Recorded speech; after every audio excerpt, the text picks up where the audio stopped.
Assalamu alaikum. Good evening. I'm gladly welcoming you all to our today's session. As usual, I think it will be a wonderful session by BD physicians.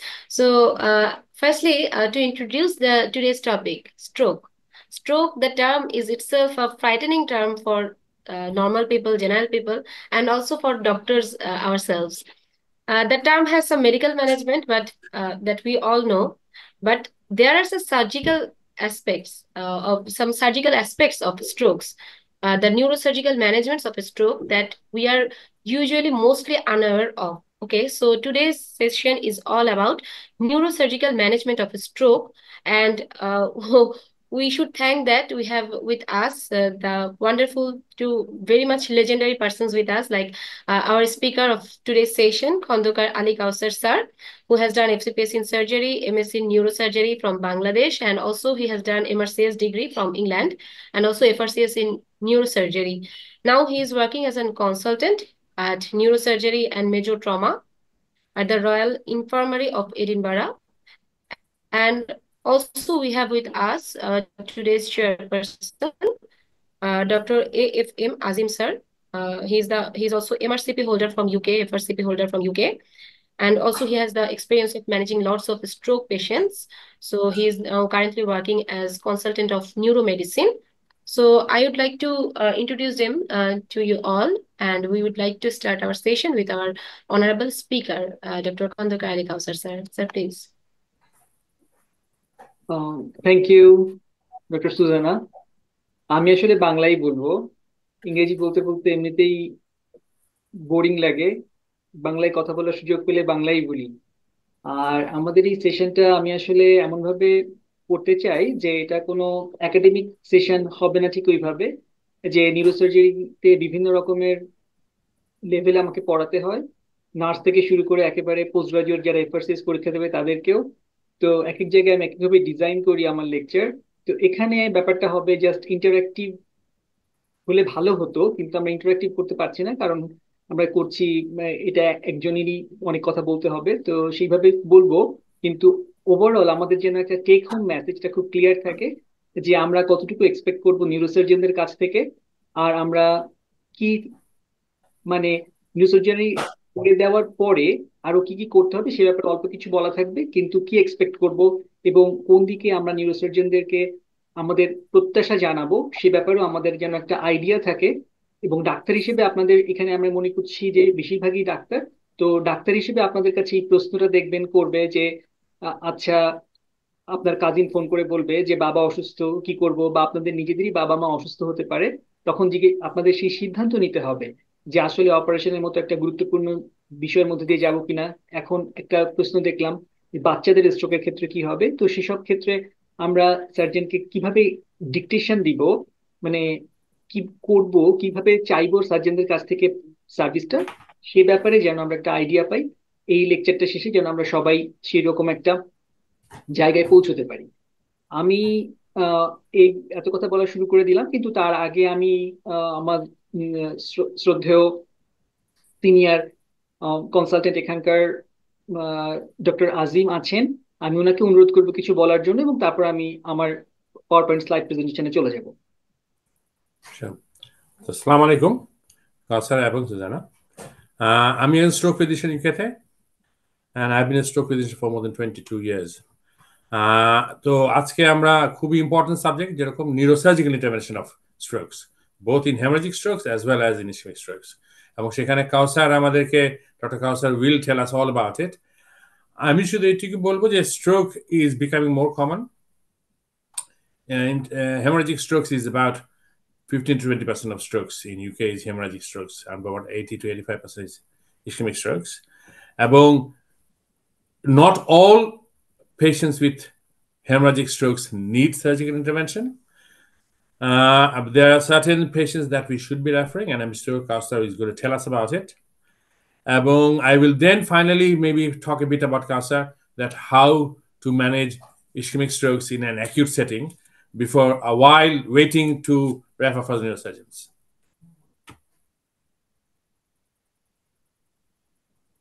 Kausar, ঠিক আছে? You ready to start? জি, আমরা তাহলে শুরু করছি। Sorry. So I'm working in Royal Infirmary of Edinburgh. তো আমি এখানে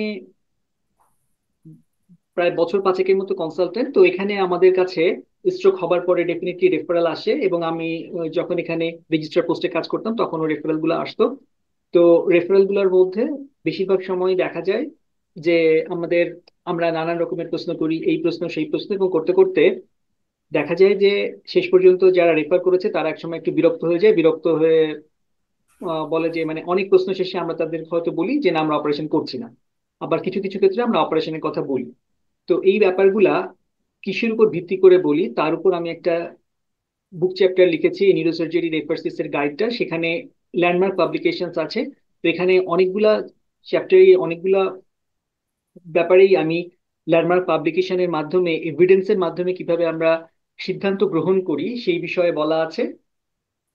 আপনারা যারা নিউরোসার্জারিতে পড়ছেন বা পোস্ট গ্রাজুয়েশন করার চিন্তা করছেন বা করেছেন তারা বইটা পড়তে পারেন। বইটা খুবই সহজ পাঠ্য এবং অল্পতে অনেক কিছু বলা আছে আর কি। তো সেখানে আমার এই চ্যাপ্টারটা আমার লেখা, ল্যান্ডমার্ক পাবলিকেশনস, এবং সেখানে আমি বিভিন্ন এভিডেন্স থেকে কিভাবে আমরা সিদ্ধান্তে পৌঁছাই সেই ব্যাপারে বলা আছে। তো আমরা স্ট্রোকের ব্যাপারে যে ব্যাপারগুলো আছে সেগুলো নিয়ে আলোচনা করব আজকে এখানে। এখানে কিছু পাবলিকেশনের ব্যাপারে আলোচনা করব, তবে কোনো গুরুগম্ভীর আলোচনায় আমরা যাব না। তো প্রথমে হিমোরেজিক স্ট্রোক আর ইসকেমিক স্ট্রোক এই দুটো নিয়ে কথা বলবো। স্ট্রোকের মধ্যে সাবআরাকনয়েড হিমোরেজিক আমব্রেলা টার্মে স্ট্রোকের মধ্যে ফেলা হলেও আমরা সাবআরাকনয়েড হিমোরেজি নিয়ে আজকে আলোচনা করব না। আজকে শুধু হিমোরেজিক স্ট্রোক আর ইসকেমিক স্ট্রোক নিয়ে কথা হবে। তো ধরা যাক এই রুগীটার ব্যাপারে। এখানে আমাদের যে রুগীটা যখন প্রথমে রেফার করা হলো, যে পেশেন্টের বয়স হচ্ছে 62। পেশেন্ট হঠাৎ করে একটা সিচুয়েশন চলছিল যেখানে তাকে অনেক বেশি এক্সাইটেড দেখা গেছে, এবং সেই সিচুয়েশনের পরে হঠাৎ করে সে প্রথমে বলেছে যে তার বাম পাশে, শরীরের বাম পাশটা একটু অবশ অবশ লাগছে, এবং তারপরে তার হঠাৎ করে অচেতন হয়ে পড়েছে। এবং তারপরে অ্যাম্বুলেন্স ক্রু যখন গেছে সেখানে, তখন তার জিসিএস ছিল 8। অ্যাম্বুলেন্স ক্রুর সঙ্গে সঙ্গে 8 জিসিএস এর থাকলে সাধারণত প্যারামেডিক যেখানে থাকে তারা ইন্টিউবেট করে, তারা ইন্টিউবেট করেছে। এবং ইন্টিউবেট করার পরে যখন এসেছে এ নিতে সিটি স্ক্যান করা হয়েছে, এবং সিটি স্ক্যানের দুটো স্লাইস আমি দিয়েছি, এবং সেই দুটো স্লাইসে দেখা যাচ্ছে যে হিমোরেজ আছে, এবং লেফট সাইডের পিউপিলটা ডাইলেট করেছে। রাইট সাইড তখনো ডাইলেট করে নাই, কিন্তু পেশেন্টের ইন্টিউবেট করা আমরা বুঝতে পারছি না যে রোগীর জ্ঞানের মাত্রা মানে জিসিএসটা কি পরিমাণে আছে। তো এখন এই ক্ষেত্রে আমরা কি করব? আমাদের কাছে এসেছে যে তোমরা অপারেশন করবা কিনা সেটার কারণে। তো এখানে যেটা আমাদের সোজাসুজি কথা ছিল যে আমরা এখানে কোন রকমের অপারেশনের সিদ্ধান্ত নিচ্ছি না। আমরা বলছি যে পেশেন্টের এই ব্লিডিংটা আনসারভাইভেবল, এবং আমরা এখানে কিছুই করব না। তো এর আগে যেমন আছে আমরা সব ক্যাটেগরিক্যালি আমরা সব হিস্ট্রি নিয়েছিলাম, কিন্তু এই তার ফলে যেটা দেখা গেছে যে আমরা হিস্ট্রিগুলো আমাদেরকে স্ট্যাটিস্টিক্যালি সাহায্য করছে, কিন্তু আলটিমেটলি এই ধরনের একটা স্ক্যানে আমরা আসলে অপারেশন করব না। এখন অপারেশনের ক্ষেত্রে দেখা গেছে যে জিসিএস 8 ছিল তখন। এখন মানে যত সময় যাবে, আপনারা যদি মনে করেন যে এই রক্তটা বের করে ফেললেই রোগী ভালো হয়ে যাবে, রোগীর বয়স ছিল 62, তাহলে যেটা হবে আর কি যে এত পরিমাণে রক্ত ইতিমধ্যে চলে গেছে, এবং রোগীর যে ব্রেনে যে ড্যামেজটা হওয়ার যেটা হয়ে গেছে তার ফলে যদি আমরা বের করি তাহলে খুব একটা লাভ হবে না। এটার জন্য এই অলরেডি পিউপিলটা ডাইলেট করে গেছে, এর জন্য আমরা এখানে অপারেশনের সিদ্ধান্তটা নেওয়াটা ঠিক হবে না। এখন দেখা যাক আরেকটা রুগী।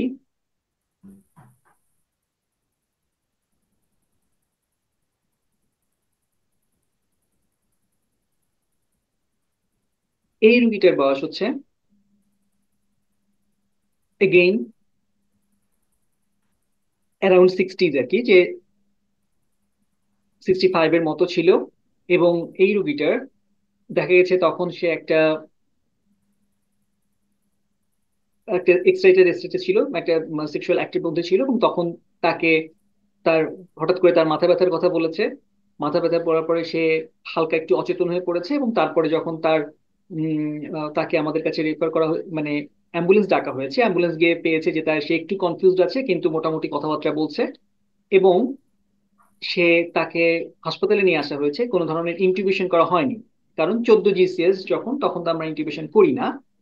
এবং করার পরে যেটা হয়েছে, রুগীটা বলছে যে তার অবশ অবশ লাগছে, বাম দিকে তার অবশ লাগছে এবং বাম দিকে একটু উইক ফিল করছে। এখন এই রুগীর এই রক্তটা বের করার দরকার কিনা। এখন আগের রুগীটা ছিল জিসিএস 8 এবং 62 বছর বয়সে, এই রুগীটার জিসিএস হচ্ছে 65। কিন্তু একটা জিনিস আমরা দেখতে পাচ্ছি, এই রোগীর রক্ত যেটা আছে সেটা যেটুকু বের হয়েছে তাতে খুব অল্পই মিড লাইন শিফটিং আছে, খুব অল্প মিড লাইন শিফটিং। এবং এই ক্ষেত্রে আমরা তাহলে কি করব? আমাদের এই রক্তটা বের করা দরকার কি দরকার না? ওইখানে that was too bad, and actually this is too good to operate on. তার মানে আমরা এই আবারও সেই সব হিস্ট্রি টিস্ট্রি সব নিয়েছি এবং নিয়ে দেখতে পাচ্ছি যে রুগীটার ব্রেইনটা আসলে অতটা টাইট না, অল্প একটু মিড লাইন শিফটিং, একে আমরা রেখে দিচ্ছি অবজারভেশনের জন্য। এবং আলটিমেটলি এটাকে আমাদের অপারেশন করার কোনো প্রয়োজন হয়নি। আমরা স্ট্রোক ফিজিশিয়ানরা আমাদের এখানে ট্রিট করেন, এটা আপনারা একটু আগেই জেনেছেন। এবং আমরা স্ট্রোক ফিজিশিয়ানদের আন্ডারে রেখে দিয়েছি এবং তারাই এই চিকিৎসা চালিয়ে গেছেন। তো এখানে দেখা যাচ্ছে যে নিউরোসার্জনরা তেমন কিছু করছে না আসলে, যে আগেরটা ছিল বেশি খারাপ, এটা ছিল হচ্ছে বেশি ভালো, আমরা কিছু করছি না। এখন একটা আরেকটা রোগী দেখা যাক।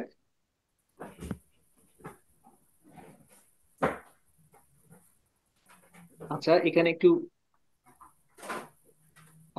বেশি দেখতে পাচ্ছেন আপনারা। আমরা প্রথমে এই অন্য ব্যাপারগুলো একটু পরে দেখবো, আগে শুধু আমরা স্ক্যানটার উপর আলোচনা করি। স্ক্যানটার মধ্যে দেখা যাচ্ছে এই স্ক্যানটায় যে এই রোগীটার বয়স হচ্ছে 58, এবং এই 58-এ তার হচ্ছে একটা, এই অংশটাকে আমরা গ্যাংলিওথ্যালামিক গ্রিড বলছি। সবগুলা স্ক্যান পাওয়া গেলে আমরা স্পেসিফিক্যালি আরো স্পেসিফিক হতে পারতাম, কিন্তু এই রুগীটা হঠাৎ করে বলেছে যে তার ওরকম মাথা ব্যথা এবং জিসিএস ছিল 14। রেফার করার দরকার পড়েছে যে তার জিসিএসটা আসলে 14 থেকে ড্রপ করেছে, মানে একজন দেখে বলেছে 14, এবং তারপরে আরেকজন এসে বলছে, মানে আরেক ডাক্তার যখন আরেক শিফটে এসে তখন আবার রুগীটাকে আবার রেফার করা হয়েছে, এবং তখন বলা হচ্ছে যে তার জিসিএস হচ্ছে 11। তো আপনারা জানেন জিসিএস এর এই ব্যাপারটা, যে ভার্বাল রেসপন্সের একটা ব্যাপার আছে। ভার্বাল রেসপন্সের ব্যাপারে মানে এখানে কিভাবে 14 থেকে 11 হলো কিভাবে সেটা একটু বলছি আর কি, যে I opening, verbal response, motor response, এই তিনটা যেহেতু জিসিএস, তো এর মধ্যে ভার্বাল রেসপন্সে সে আর কি 3 পয়েন্টস ড্রপ করেছে, এবং সেইটা নিয়ে আর কি আবার রেফার করা হয়েছে। তো প্রথমে যখন রেফার করা হয়েছে তখন আমাদের উত্তর ছিল যে আমরা অপারেশন করছি না, এবং অপারেশন করছি না বলার পরে আবার কেন 7 ঘন্টা পরে রেফার করা হলো মিডল অফ দ্য নাইট? কারণ হচ্ছে যে তখন ডাক্তার চেঞ্জ হয়েছে। এই রোগীটার তো যেহেতু লেফট সাইডেড হেমোরেজ, এবং এই হেমোরেজটা এমন একটা জায়গায় আছে যে আমরা যদি উপরে নিচে স্কল করে দেখতে পারতাম তাহলে দেখতাম যে এটা হচ্ছে যে স্পিচ এরিয়ার মধ্যে কিছু এফেক্ট তৈরি করেছে, এবং তার ফলে সে ঠিক মানে তার ভার্বাল রেসপন্সটা কমে আসে নাই, কিন্তু সে ডিসফেজিক হয়ে গেছে। তো যখন অন্য ডাক্তার তাকে দেখেছে, দেখার পরে তাদের মনে হয়েছে যে ওই ডিসফেজিয়াটাকে তারা ধরেছে ভার্বাল রেসপন্স কমে গেছে। তা আপনারা যদি আরো বেশি করে যারা এখানে নিউরোলজি প্র্যাকটিস করছেন বা করবেন, কিংবা আপনারা যারা মেডিসিনে কাজ করছেন বা স্ট্রোকে কাজ করছেন, যখন বেশি করে দেখবেন যে এই যে ছোটখাটো ডিফারেন্সিয়েশন গুলা আমাদেরকে করতে করতে পারলে ভালো হয়, না করতে পারলে তখন এটা আমাদের মানে সম্মিলিত ম্যানেজমেন্টের যে ব্যাপারটা সেটাতে একটু এফেক্ট করতে পারে।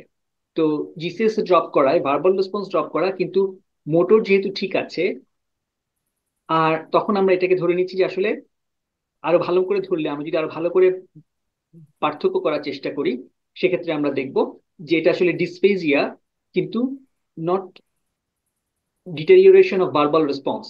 So eye opening is fine, verbal response is fine, and motor response is fine. So motor, patient is obeying commands, তাহলে সে পেল 6 ভার্বাল রেসপন্স।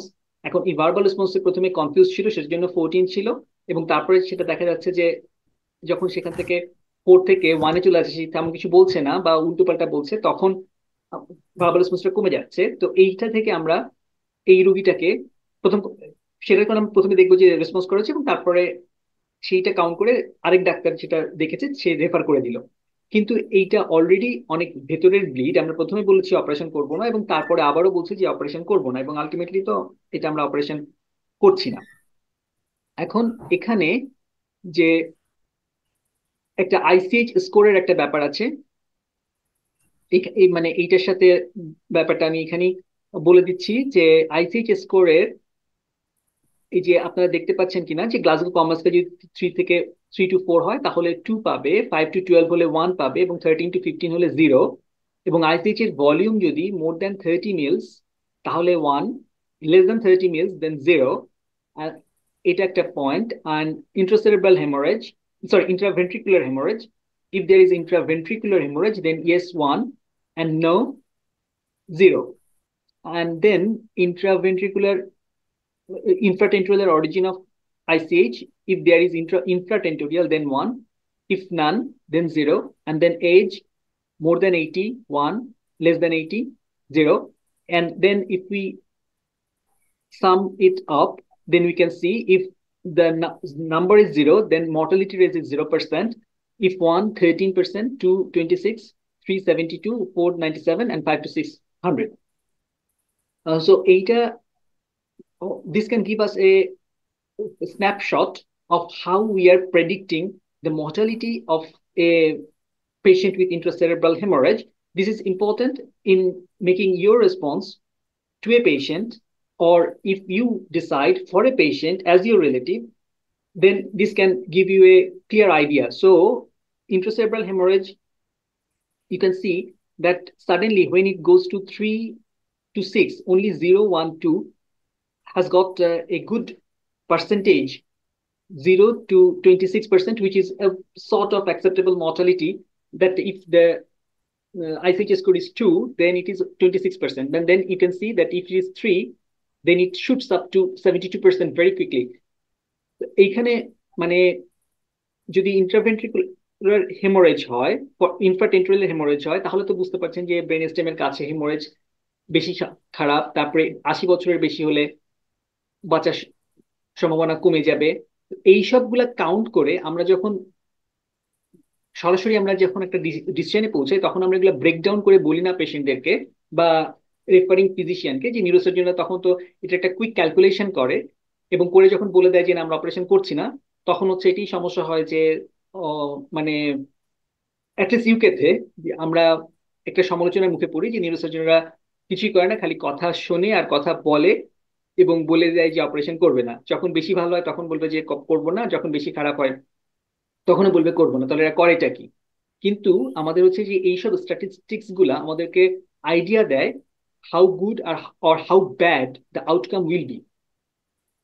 তো এখান থেকে আমরা এখন পরেরটাতে যাই, এটা সবার জন্য এই স্লাইডটা আসলে, এবং তারপর আমরা আস্তে আস্তে নিউরোসার্জারির ভিতরে ঢুকবো। তো এই জন্য এই স্লাইডটা আপনারা সবাই যদি এমনিতে গুগল করলেও পাবেন, আইসিএইচ স্কোর দিয়ে আমাদের একটা ভালো আইডিয়া পাওয়া যায় where we are standing with the patient. আচ্ছা, এই স্লাইডটা আমি রেখেছি যে ধরেন আপনারা যখন রেফার করতে করতে বিরক্ত হয়ে গেলেন যে আম,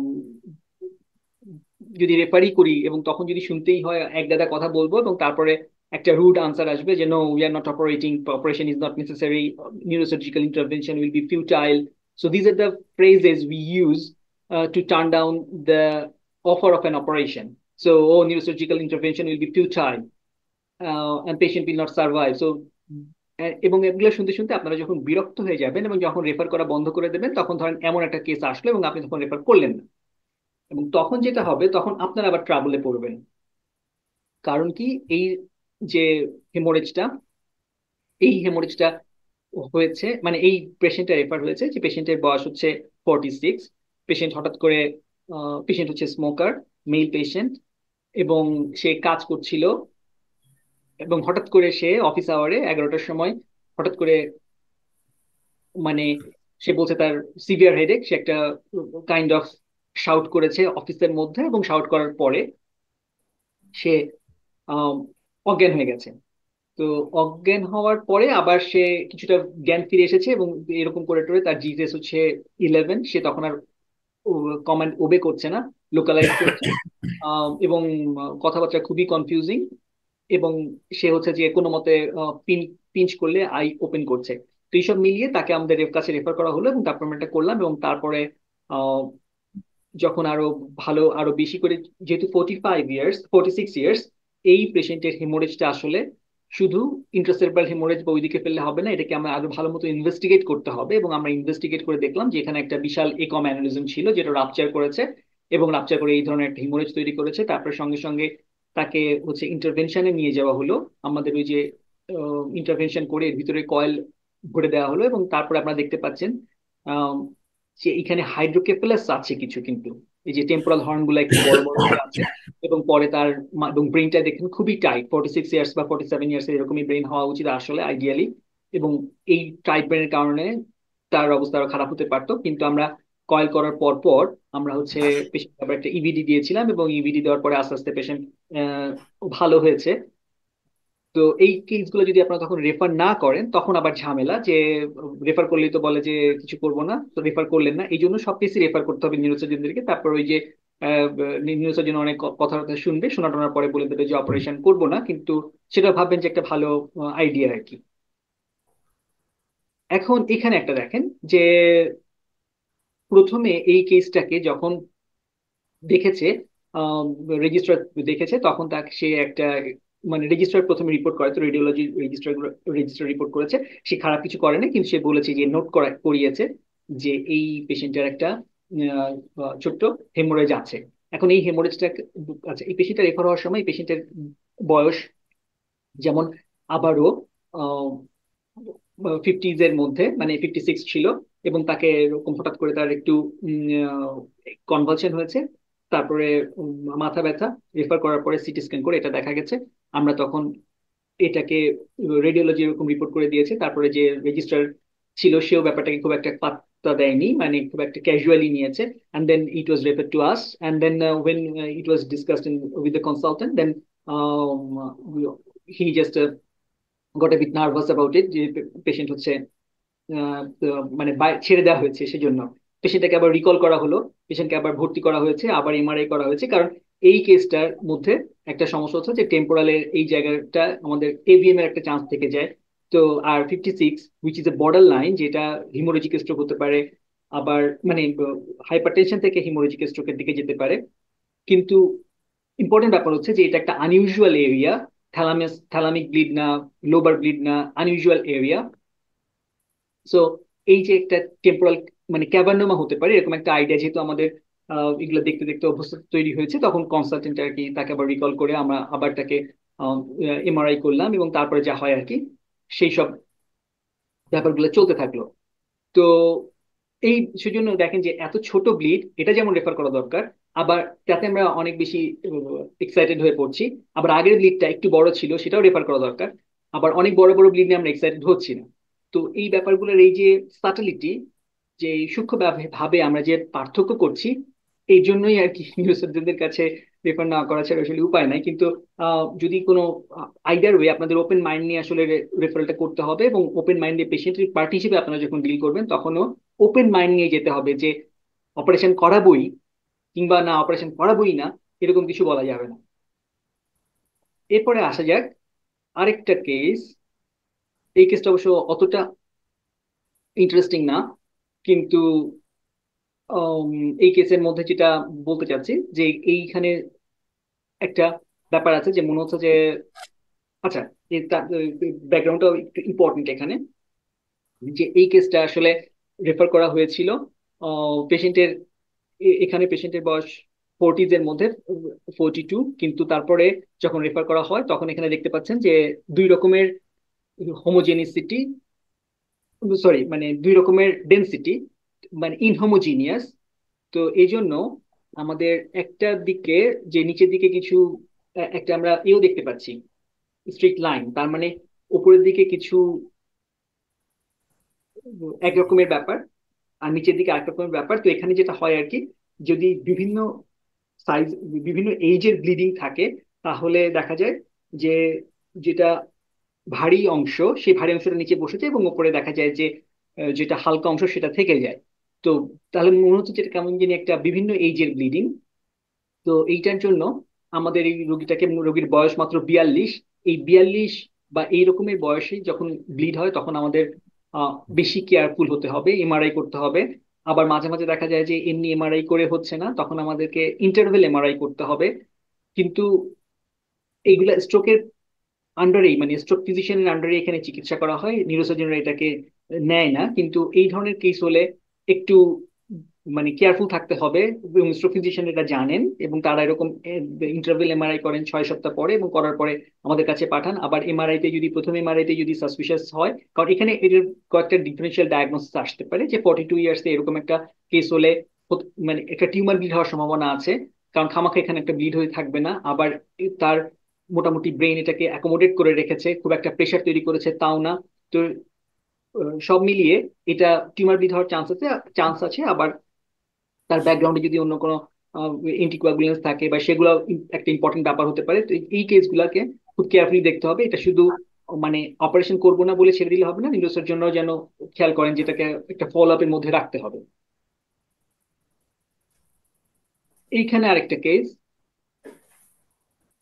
যেটাতে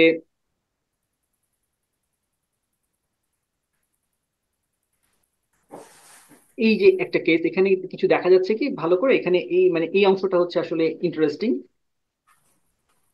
এই অংশটা ইন্টারেস্টিং এই কারণে যে এখানে একটা হিমোরেজ আছে, এবং সেই হিমোরেজটা মানে যদি আমরা একটু স্ক্রল করে উপরে নিচে যেতাম, তাহলে দেখতে পেতাম যে হিমোরেজটার প্যাটার্নটা মানে ঠিক আগে যে এরকম দেখিয়েছি, আহ সেই হিমোরেজ গুলোর মতো না। একটু খেয়াল করলে বোঝা যাবে যে হিমোরেজটা একটু অন্যরকম। তো এই হিমোরেজটা একটু স্পেসিফিক বা স্পেশাল ছিল। এটা রেফার করা হয়েছিল পেশেন্টটা যখন কোভিড এর সময়। কোভিড এর, আপনারা জানেন যে কোভিড এর ভ্যাকসিন নেওয়ার পরে বেশ কিছু হিমোরেজিক স্ট্রোকের পরিমাণ বেড়েছিল, এবং সেই সময় এটা রেফার করা হয়েছে। তো গল্পটা ছিল এরকম, যে পেশেন্ট হচ্ছে এখানকার একজন প্রফেসর। এখানে প্রফেসর আপনারা জানেন যে খুব অল্প কিছু মানুষ প্রফেসর হন, এবং ইনি ছিলেন আর্কিওলজি প্রফেসর। তো আর্কিওলজি প্রফেসর মানে এখানে প্রফেসরদের যেরকম চিকিৎসা পাবে একজন প্রফেসর নার্স, তারাও সেরকমই চিকিৎসা পাবে। কিন্তু যেটা হয়, প্রফেসরদের সঙ্গে রিলেশন থাকে আরেক প্রফেসরের, এবং এই করে করে আমার কাছে আমি তখন কনসালটেন্ট হিসেবে এখানে জয়েন করেছি, খুব বেশি দিন হয়নি। তো আমার কাছে ফোন আসলো নিউরোলজি কনসালটেন্টের কাছ থেকে। তো নিউরোলজি কনসালটেন্ট তার বন্ধু মানুষ, এবং তিনি আমাকে বললেন যে আমাদের কি করা উচিত। তো এখন যেটা হয় আর কি, পোস্টেরিয়র ফোসা ব্লিড, এখানে এটা হচ্ছে আরেকটা রকমের ঝামেলা। পোস্টেরিয়র ফোসা হিমোরেজিক ব্লিড হলে, হিমোরেজিক স্ট্রোক হলে আমরা খুব কেয়ারফুল হয়ে যাই। কারণ হচ্ছে পোস্টেরিয়র ফোসার জায়গা খুব কম।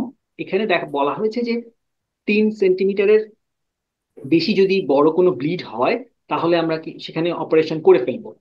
এখন অপারেশন করতে গিয়ে যেটা হয় আর কি, কারণ হচ্ছে যে যদি আমরা রেখে দিই তাহলে এটা ম্যাচিউর হবে, ম্যাচিউর হয়ে আরো বেশি আশেপাশে ইডেমা তৈরি করবে, এবং সেই ইডেমা আরো বেশি আহ, মানে চাপ তৈরি করে, ফোর্থ ভেন্ট্রিকল বলে একটা ঘটনা আছে পোস্টার পোস্টে, আপনারা অনেকেই জানেন।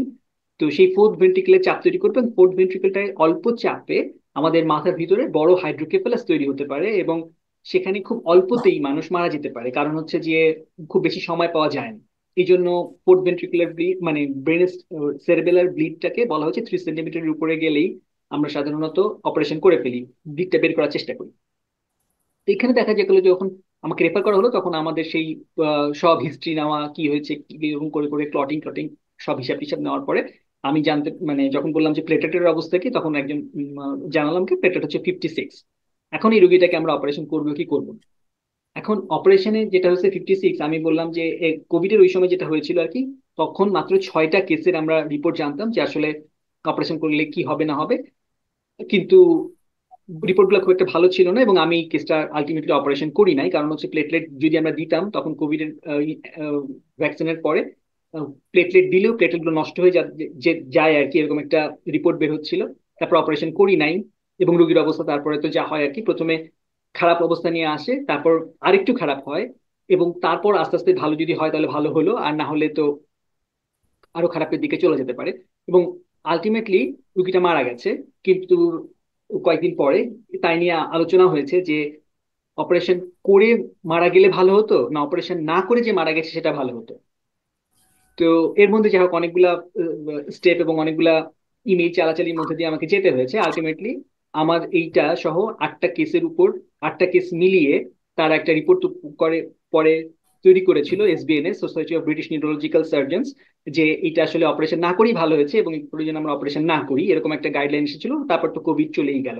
কিন্তু এগুলো হচ্ছে আমাদেরকে একটা লার্নিং, যে আমরা শুধু নিউরোসার্জন হিসেবে আমরা মানে ব্লিড দেখলাম আমরা এটা সরাতে পারি বলে সরিয়ে ফেললাম তা না, কারণ সরানোর পরে যে কনসিকোয়েন্সটা, যে প্লেটলেট গুলো এসে ওটাকে ব্লাড লেস রাখবে, মানে রক্তমুক্ত রাখবে জায়গাগুলা, এটা যদি না হয় তাহলে তো অপারেশনের কোনো সাকসেস, আমরা বলতে পারি যে operation is successful but the patient is dead. তো ওটা বলে লাভ নেই, সেই জন্য আগে থেকে আমাদের এগুলো খেয়াল করতে হবে। আচ্ছা, আমি আহ একটু শর্ট করে, আমার প্রেজেন্টেশন আসলে অনেক বড় এখানে, এই যে আহ, আচ্ছা স্লাইডটা একটু ছোট হয়ে গেছে, মানে আইডিয়াটা হচ্ছে এরকম যে ব্লিড হওয়ার পরে ব্লিডটা বাড়তে পারে, ব্লিডটা কমতেও পারে, এবং কমার পরে যেটা হয় আর কি, যে ব্লিড যেটা কমুক বা বাড়ুক, এরপরে পেরিলিশনাল এডেমা যেটা, এটা বাড়তে থাকে। এবং বাড়ার পরে মানে ব্লিড যাই হোক, ব্লিড ছোট হয়ে আসতে পারে কিন্তু পেরিলিশনাল এডিমাটা বাড়তে পারে। এই জন্য সবসময় খেয়াল রাখতে হবে যে হিমোরেজিক স্ট্রোক আজকে ডে 1-এ যা আছে, ডে 3 বা 4-এ গিয়ে যখন এটা ম্যাচিউর হতে থাকে তখন কিন্তু রুগী খারাপ হবে। এবং ওই সময়টাকে ধৈর্য ধরে রুগীকে যদি আমরা সার্ভাইভ করে এবং তারপরে তার ভালো হওয়ার সম্ভাবনাটাই আসলে বাড়ে।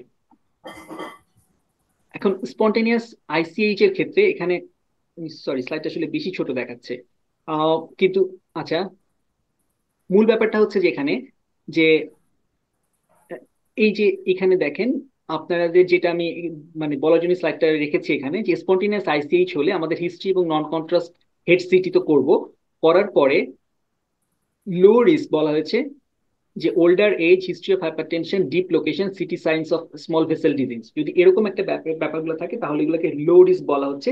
কারণ এটা মানে আমাদের ইন্টারভেনশনের জায়গা খুব কম এখানে, নিউরোসার্জারির ইন্টারভেনশন জায়গা খুব কম, স্ট্রোক মেডিসিনের কিছু বেশ কিছু ইন্টারভেনশনের জায়গা আছে, সেটা আমি আহ, আহ, আমাদের আজকে চেয়ারপারসন বলবেন। আর ইন্টারমিডিয়েট রিস্কের কিছু ব্যাপার আছে যেখানে combination of low risk and high risk, কিন্তু এই হাই রিস্কের ব্যাপারটা আমাদের নিউরোসার্জনদের জন্য জানা জরুরি। এবং আপনারা যারা নিউরোসার্জনদের কাছে যাবেন তারা এই ব্যাপারটা এক্সপেক্ট করবেন যে যদি ইয়াঙ্গার এজ হয়, 50 ইয়ার্স এর নিচে, তার মানে আসলে ভিতরে কোনো স্ট্রাকচারাল সমস্যা আছে, নিউরোসার্জনদের এখানে কাজ আছে, ভালো কিছু কাজ করার আছে। পেশেন্টের বয়স 60, 70, 80, 70, 60 বা 70, কিন্তু হিস্ট্রি অফ হাইপারটেনশন নাই, তার মানে স্ট্রাকচারাল কোন একটা ঝামেলা আছে। তারপরে লোবার লোকেশন, এখানেও সাধারণত আমাদের কিছু করার থাকে। No CT signs of the small vessel disease, যদি স্মল ভেসেল ডিজিজ না থাকে তার মানে এখানে ম্যাক্রোভাস্কুলার বা বড় কোনো সমস্যা রয়েছে, সেটা একটা ব্যাপার। আর প্রাইমারি ইন্ট্রাভেন্ট্রিকুলার হিমোরেজ, তখন আমাদেরকে কিছু করা লাগতেই পারে, যেমন ইভিডি দেওয়া যেতে পারে, অথবা ভেতরে কোনো প্রবলেম হয়ে অলরেডি বসে আছে যেটা আমাদেরকে ট্রিট করতে হবে। তো এই অংশটা, এই হাই রিস্ক অংশটা আমাদের নিউরোসার্জনদের জন্য ইম্পর্টেন্ট, বা আপনারা যদি মানে কারো যদি স্ট্রোক হয় তাহলে এইগুলোতে কিছু করার আছে বা করার দরকার আর কি। আচ্ছা, এই কাজগুলো এই কথাগুলো আমি বলছি না এখন। তো আলটিমেটলি আমি এইটা বলে আমি হিমোরেজিক স্ট্রোক থেকে আস্তে আস্তে সরে যাব, যে কখন সার্জারি করবেন, করা দরকার, সরি। আচ্ছা, when to consider surgery, যে লার্জ হিমাটোমা, কিন্তু যেটা যদি 30 মিলস এর নিচে হয় তাহলে কিন্তু সার্জারি করার আর দরকার পড়ে না। 30 মিলস এর নিচে, 30 মিল মানে সিটি স্ক্যানের ভলিউম যদি 30 মিলিলিটারের নিচে হয় তাহলে করার দরকার পড়ে না। তার থেকে বড় হলে আমাদের করার দরকার পড়বে। আবার অনেক বেশি বড় হয়ে গেলে সে তখন আবার করে লাভ হয় না। পেশেন্ট যদি হাইড্রোকেফালাস থাকে তাহলে আমাদেরকে এ করতে হবে, ইভিডি দেওয়া যেতে পারে, কিংবা আমাদেরকে হাইড্রোকেফালাসের পরবর্তীতে প্রথমে ইভিডি দিয়ে আমরা রক্তটাকে বের করে দেওয়ার চেষ্টা করি। ওই সময় শান্ট দেওয়া যাবে না। আপনারা জানেন যে হাইড্রোকেফালাসের একটা ট্রিটমেন্ট হচ্ছে শান্ট দেওয়া, কিন্তু সেই শান্ট দেওয়াটা ঠিক হবে না, কারণ ওই রক্ত কণিকাগুলা শান্টের যে টিউব গুলা এটাকে ব্লক করে দেয়। তো এটার জন্য কিংবা ভালভ থাকলে, বিশেষ করে ভালভটাকে ব্লক করে, তো ভালভ যদি ব্লক করে দেয় তাহলে আবার চেঞ্জ করতে হতে পারে। এই জন্য ইভিডি দিয়ে প্রথমে রক্তগুলাকে বের করে দিয়ে যতক্ষণ না পিঙ্ক এবং যখন সেল কাউন্ট কমে আসবে ততক্ষণ পর্যন্ত অপেক্ষা করা উচিত। এখানে আবার ইভি সমস্যা হচ্ছে, ইনফেকশন হতে পারে, তো সেগুলোর একটা কাউন্ট ব্যালেন্স করে তারপর আমাদেরকে যেতে হবে আমরা কি অপারেশনে মানে দিব, কখন ইভিডিটা রাখবো আর কখন শান্ট দিব। ব্রেইন স্টেম কম্প্রেশন, যেটা আমি একটু আগে বলে এসেছিলাম, যে সেরেবেলাম সেরেবেলাম ব্রেন স্টেমে তো একেবারে র্যাপ করে থাকে। সেরেবেলামে যদি কোনো ব্লিড হয় সেটা ব্রেন স্টেমে এমন কোনো চাপ তৈরি করতে পারে, তখন আমাদেরকে অনেক দ্রুত কাজ করতে হবে। ব্রেন স্টেম কম্প্রেশন থাকলে আমাদের তাড়াতাড়ি করে এটা বের করতে হবে। আর একটা জিনিস আমি সবসময় বলি, বিভিন্ন জায়গায় বলি, যে সেরেবেলাম হচ্ছে একটু ওভাররেটেড অর্গান আমাদের শরীরে। সেরেবেলাম যদি এটা কিছু নষ্ট হয় তাও খুব বেশি কিছু হবে না, প্রথমে সমস্যা হবে, তারপর আস্তে আস্তে বডি এটাকে টেক আপ করতে পারে। এর জন্য সেরেবেলামে যদি রক্ত থাকে এবং যদি ব্রেন স্টেম কম্প্রেশনের মানে সম্ভাবনা থাকে, তাহলে আমরা তাড়াতাড়ি করে ওগুলোকে বের করে ফেলবো। আর স্ট্রাকচারাল অ্যাবনর্মালিটি, এইটার মধ্যে মাধ্যমে আমি বুঝিয়েছি যে ধরেন কোনো টিউমার সেটা ব্লিড করলো, অথবা এভিএন সেটা ব্লিড করলো, এইসব ক্ষেত্রে আমাদের আসলে অপারেশন দরকার পড়ে। এমনিতে যেটা বলা হয় যে অ্যানিউরিজমাল হেমোরেজ, মানে অ্যানিউরিজমের কথা আপনারা জানেন, ব্লাডটা ব্লিস্টার হলো সেখান থেকে হেমোরেজ, সেটা কিন্তু কয়েলিং করে বেশিরভাগ ক্ষেত্রে, মানে এখন আমাদের এখানে এত ভালো ভালো সব ডিভাইস এসেছে, বাংলাদেশে অনেক কিছু আছে আমি জানি, কিন্তু এখন এত বেশি ফ্লো ডাইভার্টার, তারপরে কয়েলস, এত কিছু এসেছে যে ওই অ্যানিউরিজম গুলা আসলে এখানে এখন আর অপারেশন হয় না, খুব কম, খুবই কম। কিন্তু এখনো এভিএম এর জন্য, এভিএম এর অপারেশনটাকে আমরা ছোট করতে পারি, কিন্তু যেটা আর্টেরিওভাস্কুলার ম্যালফরমেশন বলে আর কি, কিন্তু সেটাকে শুধু এন্ডোভাস্কুলার ট্রিটমেন্ট দিয়ে অনেক ক্ষেত্রেই চিকিৎসা করা যায় না, অনেক ক্ষেত্রেই চিকিৎসা করা যায় না, এই জন্য অপারেশনের দরকার পড়ে, এবং সেখানেই নিউরোসার্জনদের একটা গুরুত্বপূর্ণ ভূমিকা রয়েছে। আচ্ছা, আর পেশেন্ট যদি হেমোরেজ হলো এবং তারপরে তখন পেশেন্ট খারাপ হয়ে যাচ্ছে, তখন আমাদের অপারেশনের দরকার পড়তে পারে। ইয়াঙ্গার পেশেন্ট এখন, ইয়াং বলতে আপনারা কাকে বুঝবেন সেটা অবশ্য এখন একটা ডিবেটের বিষয় বিষয় হয়ে দাঁড়িয়েছে। তবে আমার কাছে মানে আমি আহ, মানে বাংলাদেশ থেকে আসার কারণে হোক বা আমার বিভিন্ন আহ, আহ, আমেরিকার লিটারেচারের প্রভাবে হোক, আমি এখানে এসে আমাকে অ্যাগ্রেসিভ সার্জন বলা হয়, কারণ আমার কাছে আহ, মানে 70-এর নিচে বয়স কোনো বয়সী না। আমি হচ্ছে ঝাঁপি পড়ি অপারেশন করার জন্য, এখানে অনেক সার্জনই আছে যে 60-এর উপরে গেলে তারা বয়স্ক মনে করে। তো এটা সার্জন টু সার্জন ভ্যারি করতে পারে, তবে এটা মনে রাখতে হবে যে অপারেশনের অন্য ক্রাইটেরিয়া গুলো যে করে, যে বায়োলজিক্যালি তাকে এমনি সে 70 হতে পারে, কিন্তু বায়োলজিক্যালি সে কাজ করছে 60-র মতো বা 50-র মতো। সে হচ্ছে যে 70 বছর বয়সে সে হচ্ছে হাফ ম্যারাথন দেয় বছরে 2 বার, তাকে এত ফেলে রাখা যাবে না, তাকে নিয়ে অপারেশন করতে হবে। কিন্তু যে হয়তো 50 বছর বয়স, কিন্তু কাউচ পটেটো, সে হয়তো আহ, মানে আহ, 10 গজ হাঁটতে গেলে তার বুকে ব্যথা শুরু হয়, তাকে নিয়ে আবার অপারেশন করা যাবে না। তো এই জন্য বায়োলজিক্যাল এজটাকে আমাদের মাথায় রাখতে হবে। তো ইয়াং এর পেশেন্ট আমি লিখে রেখেছি এখানে, আমি এই জন্য কোনো বয়স নির্ধারণ করিনি। আর হিমাটোমা ভলিউমের একটা ব্যাপার আছে, হিমাটোমা আসলে লার্জ হিমাটোমার মধ্যে সেটা চলে গেছে। তো এগুলো হচ্ছে মোটামুটি আমাদের এর কথা। আর কি অপারেশন করব সেটা একটা ব্যাপার, যে লার্জ হিমাটোমা, সরি, এইটা মিনি ক্রেনিওটমি, আমি প্রথমেই মিনি ক্রেনিওটমি লিখেছি কেন, বড় বড় যেসব ট্রায়াল হয়েছে সবখানে দেখা গেছে যে যত বড় হেমাটোমা তত বড় ক্রেনিওটমি করার কোনো দরকার পড়ে না। অল্প একটু ক্রেনিওটমি করে এমন একটা জায়গায় আমাদের যেতে হবে, যেটা করিডোরটা যেন হচ্ছে যে এমন কোনো মোটর এরিয়া বা ভালো কোনো এরিয়াকে কাভার না করে, এবং সেখান থেকে আমরা অল্প একটু ক্রেনিওটমি করে রক্তটা বের করে আনার চেষ্টা করব। সেই জন্য মিনি কেরোটিন হচ্ছে যে বেশি হতে পারে। আবার এখন এখন এন্ডোস্কোপ আছে, এক্সোস্কোপ আছে, তো সেগুলো দিয়েও আপনারা কেরোটমিটাকে ছোট করে, মানে ভালো ব্রেনটাকে নষ্ট না করে শুধু রক্তটুকুকে বের করার চেষ্টা করতে হবে। এই জন্য লোবার হিমাটোমার কথা সবসময় বলা হয়, যদি বেশি ভেতরে চলে যায়, লোবার হিমাটোমা মানে কি, ব্রেনের বাইরের দিকে যে হিমাটোমাটা রয়েছে। আর লোবার হিমাটোমা ছাড়া নন লোবার হিমাটোমাটার মানে হচ্ছে একদম ভেতরের দিকে যদি রক্ত থাকে, তাহলে সেটা বের করার চেষ্টা করলে ওই রক্ত বের করার যে যে এ, ঝক্কি, সেই ঝক্কিতেই রোগীর খারাপ অবস্থা হতে পারে। ডিকম্প্রেসিভ ট্রেনিং যদি কিছু করার না থাকে, অনেক বড় ব্লিড, ইয়াং পেশেন্ট, কিছু করার নেই, তখন ডিকম্প্রেসিভ ট্রেনিং দরকার হতে পারে। আর ইভিডি দিয়ে আমাদের ভেন্ট্রিকলকে ড্রেন করার দরকার হতে পারে। আর এমআইএস মানে মিনিমালি ইনভেসিভ সার্জারি আছে, যেমন মিস্টি ট্রায়াল, তারপরে এইসব ছোটখাটো জায়গায় আমরা হচ্ছে অল্প একটু করে ওর মধ্যে আহ, মানে ক্লট লাইসিসের চেষ্টা করে আমরা রক্ত বের করতে পারি। তো এটাই ছিল। আচ্ছা, এখানে আমি অনেকগুলো ট্রায়াল নিয়ে এসেছিলাম, কিন্তু ট্রায়ালগুলো আমি এখন বলছি না, আমাদের সময় কম, আমি পরেরটাতে যাব। তো STICH trial, STICH two trial, এই ট্রায়াল গুলো সব হচ্ছে বড় বড় ট্রায়াল। আমি শুধু এক কথাই বলি, এখানে আমার অনেক কিছু বলার ছিল। আমার ওই যে বইয়ের যে চ্যাপ্টার লিখেছি এখানে এই সবগুলা ট্রায়ালের মোটামুটি সাইনপসিসটা আমি দেওয়ার চেষ্টা করেছি। তো STICH trial, STICH one trial, প্রথমে স্টিচ ট্রায়াল শুরু হয়েছিল হিমোলজির উপর।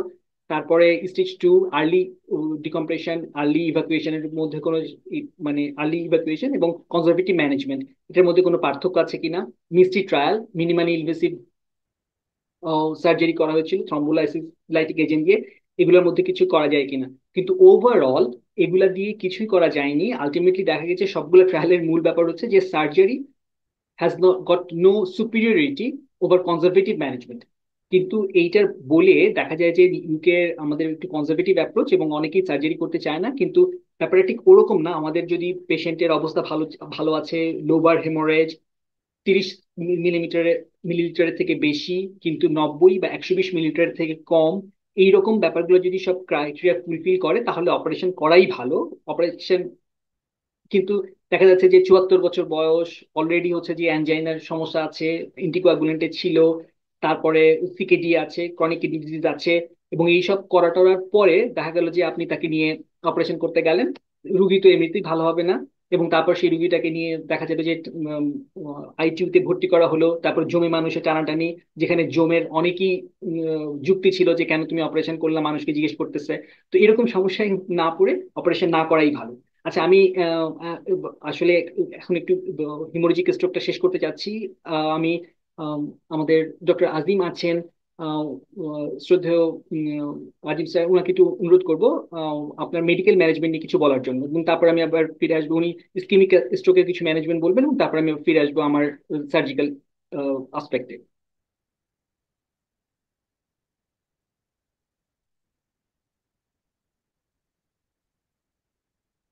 আনমিউট করতে হবে।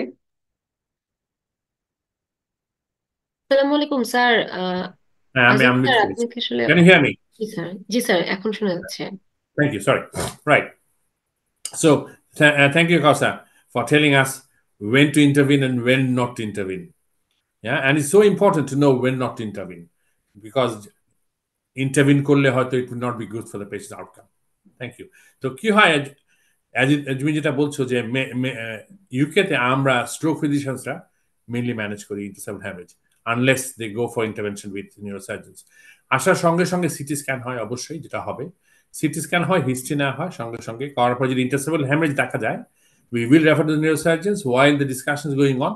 কয়েকটা জিনিস খুব ইমার্জেন্সি অবস্থায় করতে হয়, কারণ উদ্দেশ্য হচ্ছে কি যে ব্লিড হওয়ার পরে হিমাটাম এক্সপ্যানশন হয়, যেটা বলেছি দুই ভাবে হয়। একটা কিন্তু ইমার্জেন্সি অবস্থায় ফার্স্ট 2 to 4 আওয়ার্সে হিমাটাম এক্সপ্যানশন হয় এবং লেটার অন আর সেকেন্ড স্টেজে হয়। এই যে ইনিশিয়াল হিমাটাম এক্সপ্যানশনটা রিডিউস করা দরকার, চেক করা দরকার টু ফার্দার ড্যামেজ করা। তার জন্য এখন আমরা বলি what is called ABC bundle বলা হয়। A for reversal of anticoagulation, B is adequate early management of blood pressure, and C, the cap after decide whether it goes through the neurosurgeons where it goes. তো আমি এটা বলবো প্রথমে কি হলো যে এ হলো যদি পেশেন্ট যদি অ্যান্টিকোয়াগুলেন্ট পায়, যে এনি আইদার ওয়ারফারিন কিংবা যে ডোয়াক্স বলা হয় যেরকম ডাবিগ্যাস্ট্রান এপিক্সিভ্যান পাচ্ছে, তো that needs to be reversed and reverse as soon as possible and should be, আমরা বলি CT scan হওয়া উচিত within 20 minutes. Reversal should start and be completed within 1 hour of coming through the door of the hospital.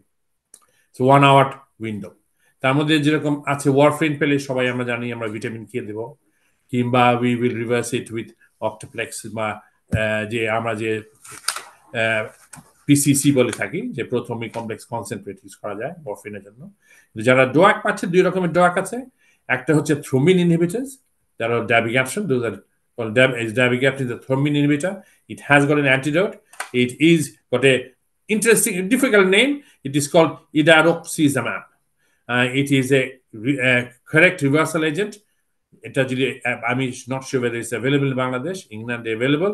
You can do it. It reverses the effect of dabigatran within minutes. Very effective, and shows reduction in hematoma within very quickly. So that is one. আর তিনটে যে drug আছে যারা বলা হয় factor 10A inhibitors, যে apixaban, edoxaban and rivaroxaban, it has got an antidote as well called and in Exit Alpha. Unfortunately, এটা ইউরোপে এবং আমেরিকাতে লাইসেন্সড ফর ইউজ নাইস এখানে এখনো লাইসেন্স দেয়নি আমাদেরকে ফর ইউজ ইন ইন্টারসেপ্টাল হ্যামারেজ এটা এখনো জিআই ব্লিডিং ইউজ করা যায় but we cannot use it unfortunately in UK তো আমরা এখন এখানে কি করি আমরা এখানে ইউজ করি এগেইন প্রথমবিন কমপ্লেক্স ইউজ করে থাকি কনসেন্ট্রেট অক্টাপ্লেক্স বা বেরিপ্লেক্স এগুলো কিন্তু এগেইন দেওয়া হবে আর খুব quick So this is not as effective as Adnexet Alpha. So that is a shortcoming we have already got. So we have reversed the anticoagulants hopefully as quickly as possible. Warfarin থাকলে easily করা সম্ভব বাংলাদেশে করা সম্ভব খুব easily. Second, blood pressure control. দুটোর বড় বড় ট্রায়াল হয়েছিল Interact 2 and Attach 2 trial. এবং এই ট্রায়ালের ভিত্তিতে বলা হয় যে we should try to reduce the blood pressure if the blood pressure is between 150 to 200 systolic and the patient presents within 6 hours of onset. করলে কি করা উচিত যে we should try to reduce the blood pressure with active management. আমরা কি করি we start treatment with IV infusions of strat dose and infusion of levetolol, GTN infusion, you can use hydralazine. The উদ্দেশ্য হচ্ছে to bring it down as quickly as possible. বলে যে to try to do it within 1 hour. Interact trial, they managed only 30% of the patients. But the issue is to bring it down at least below 150, the systolics. But more important, you have to keep it stable over the next 7 days. এবং সে keeping the stable, এবং এটা করার জন্য কি করা উচিত যে infusion দেওয়া উচিত সঙ্গে সঙ্গে এবং the patient should be admitted directly to hyperacute stroke unit. আমরা বিলিভ করি যে hyperacute stroke unit is the best place for monitoring such patients. কারণ সেখানে স্পেশালিস্ট নার্সেস থাকে স্পেশালিস্ট মনিটরিং করা সম্ভব টু এনশিওর দ্যাট ওই যে এখনই বলছে ডক্টর কাউসার যে নিউরোলজিক্যাল ডিটারেশন হয়েছে কিনা যদি নিউরোলজিক্যাল ডিটারেশন হয় তাহলে আমাদেরকে will have to give doctor Kausar reading again say that we have tried our best we have tried to reduce the hematoma expansion by reversing anticoagulants blood pressure is now much better controlled but he is still deteriorating and then he will then decide whether he will benefit and take into account everything that is already said. So এটা এবং third জিনিস হচ্ছে আমি যেটা বললাম right জায়গায় যাওয়া যে স্ট্রোক ইউনিটে hyperacute stroke unless we believe that he will benefit from intubation এবং সেখানে we will ask our interventionist to look at him in an ITU setting. So this is the basis of managing it. এবং আরেকটা ক্ষেত্রে একটা জিনিস করা হয় যে acutely CT angiogram করা to look for aneurysms to help our radiology, neurosurgeon colleagues to see if there is intervention required for AV malformation. So this is very briefly, basically, আমরা যেটা করে থাকি এবং এই যে ABC bundle, it has been developed in Stanford University and has been widely established throughout the world now, definitely in the Western world. So a ABC bundle যদি manage করা হয়, use করা হয় while we are referring to neurosurgeons, definitely will reduce the mortality, morbidity, and patient stability.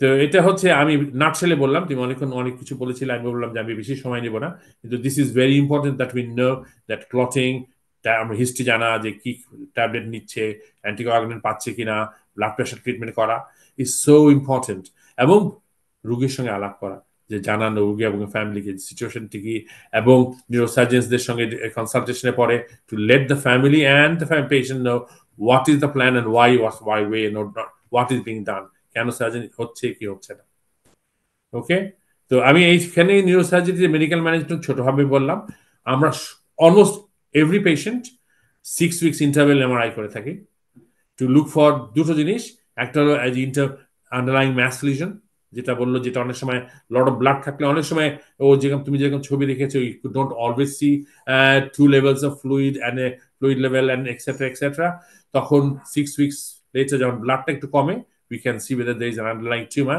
that is causing it.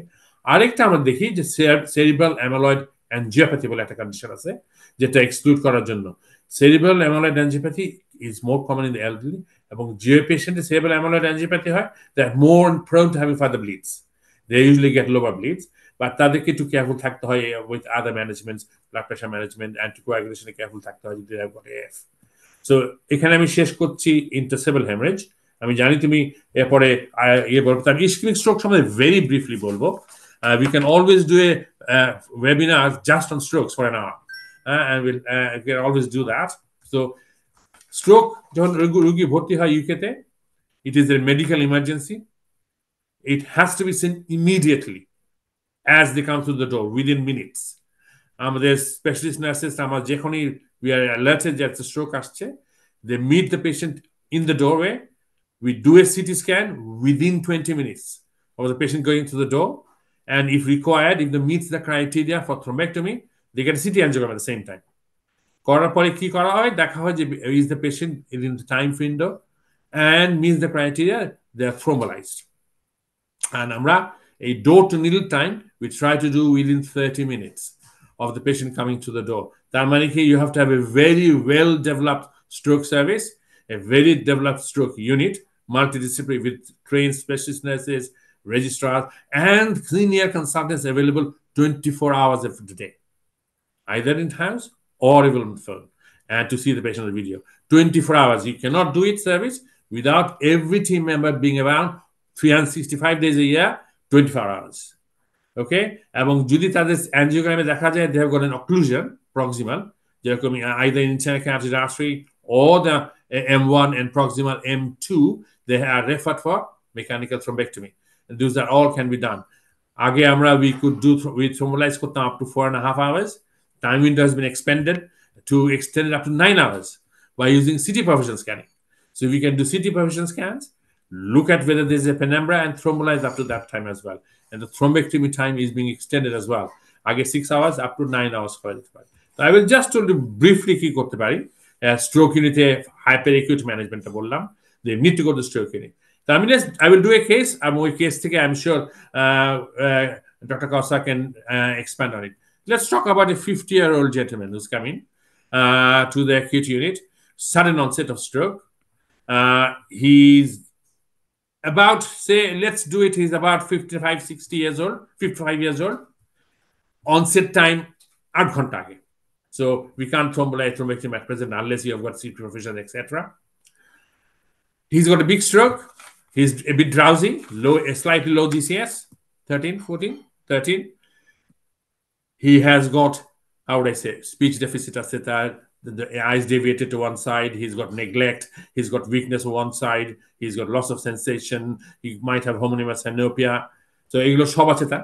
NIHS score বলা হয় National Institute of Health Stroke Scale. এটা use করি আমরা for every patient to look at the size of the score. His score is 20, মানে pretty large stroke. তো এখন কি হলো, এবং একটা সিটি স্ক্যান করা গেল। সিটি স্ক্যানে দেখা যাচ্ছে 8 ঘন্টা অলরেডি দেখা যাচ্ছে he has got a large infarct that is there, which has got a midline shift as well. Okay, and early signs of hydrocephalus possibly developing. So, and his GCS is going down. What do we do with this patient? A malignant MCA syndrome is the condition. যেখানে যে brain swelling হয় বলেছে already Dr. Kausa. এবং one can consider a decompression surgery to reduce the আমি শুধু এইটুকুই বলবো যে ডিকম্প্রেশন সার্জারি কেন করা হয়, কাদের করা যাওয়া উচিত। লার্জ স্ট্রোক বলে যে 50% অফ দ্য এমসিএ টেরিটরি যদি যাওয়া হয়, যদি সুপারফিশিয়াল স্ট্রোক হয়, যদি বোথ ডিপ এবং সুপারফিশিয়াল স্ট্রোক হয়, তাহলে 2/3 of the MCA territory should be affected. GCS একটু ডাউন থাকতে হবে, but they should be physically fit. আমরা মডিফাইড র্যাঙ্কিং স্কেল বলি শুড বি লেস দেন 3, মানে they are not very dependent, তারা বেক বার্নার, তারা significant other comorbidities নেই, but the referral should be done very early on, within 24 hours we say. আমাদের যে pathway আছে, আমাদের operation should be done within 48 hours. I will just finish on the benefits of it, then you can talk about it when you where you do it and how you do it. বলা হয় কি যে it is always a joint discussion, and we tend to do it by consultant to consultant. When I have a malignant MCA syndrome, I bring up the consultant and say this is the situation. দেখো আমরা জানি যে there's a clear we know that intervention, decompensation rate, craniotomy can reduce the mortality rate and increase the survival rate by around 30%. কিন্তু we do know that তাদের কিন্তু they do not reduce the disability at all. So যে পেশেন্টের craniotomy করা হবে, we need to take into account যে they might survive longer, but they will be very, very dependent, significantly disabled হবে। They might be bedbound, they might need feeding tubes and all of that. And we need to decide, take into account ওই বয়স, তার comorbidities, কত fit সে ছিল, is this the right treatment for the patient? And I will leave at that stage, and let's see, Dr. Kasa, what you want to do with that.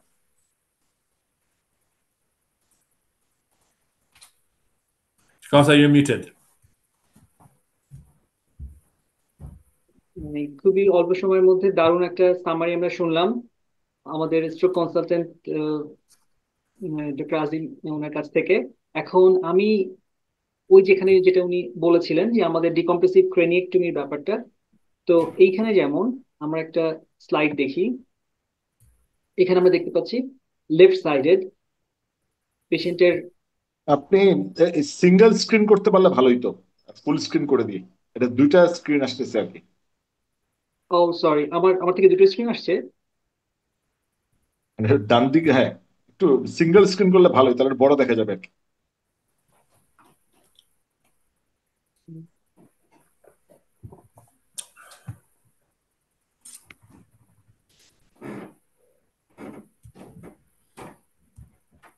Next স্লাইডটা চলে আসতেছে আর কি, এখানে এটাই।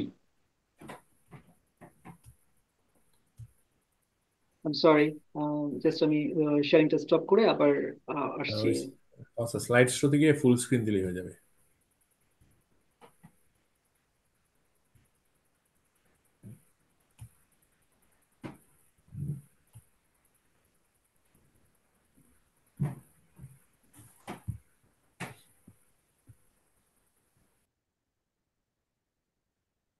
সেখানে কি সব দেখা যাচ্ছে আমি কি করছি?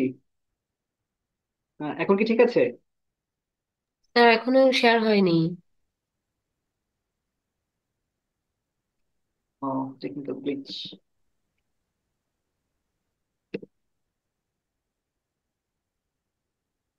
এখনো কি কিছু দেখা যাচ্ছে না? না না স্যার।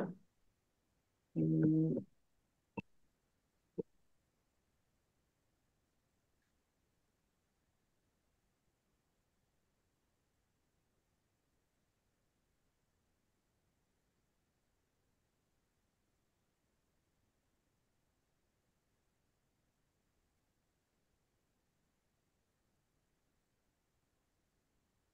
তো মনে হয় সবই চলে গেল।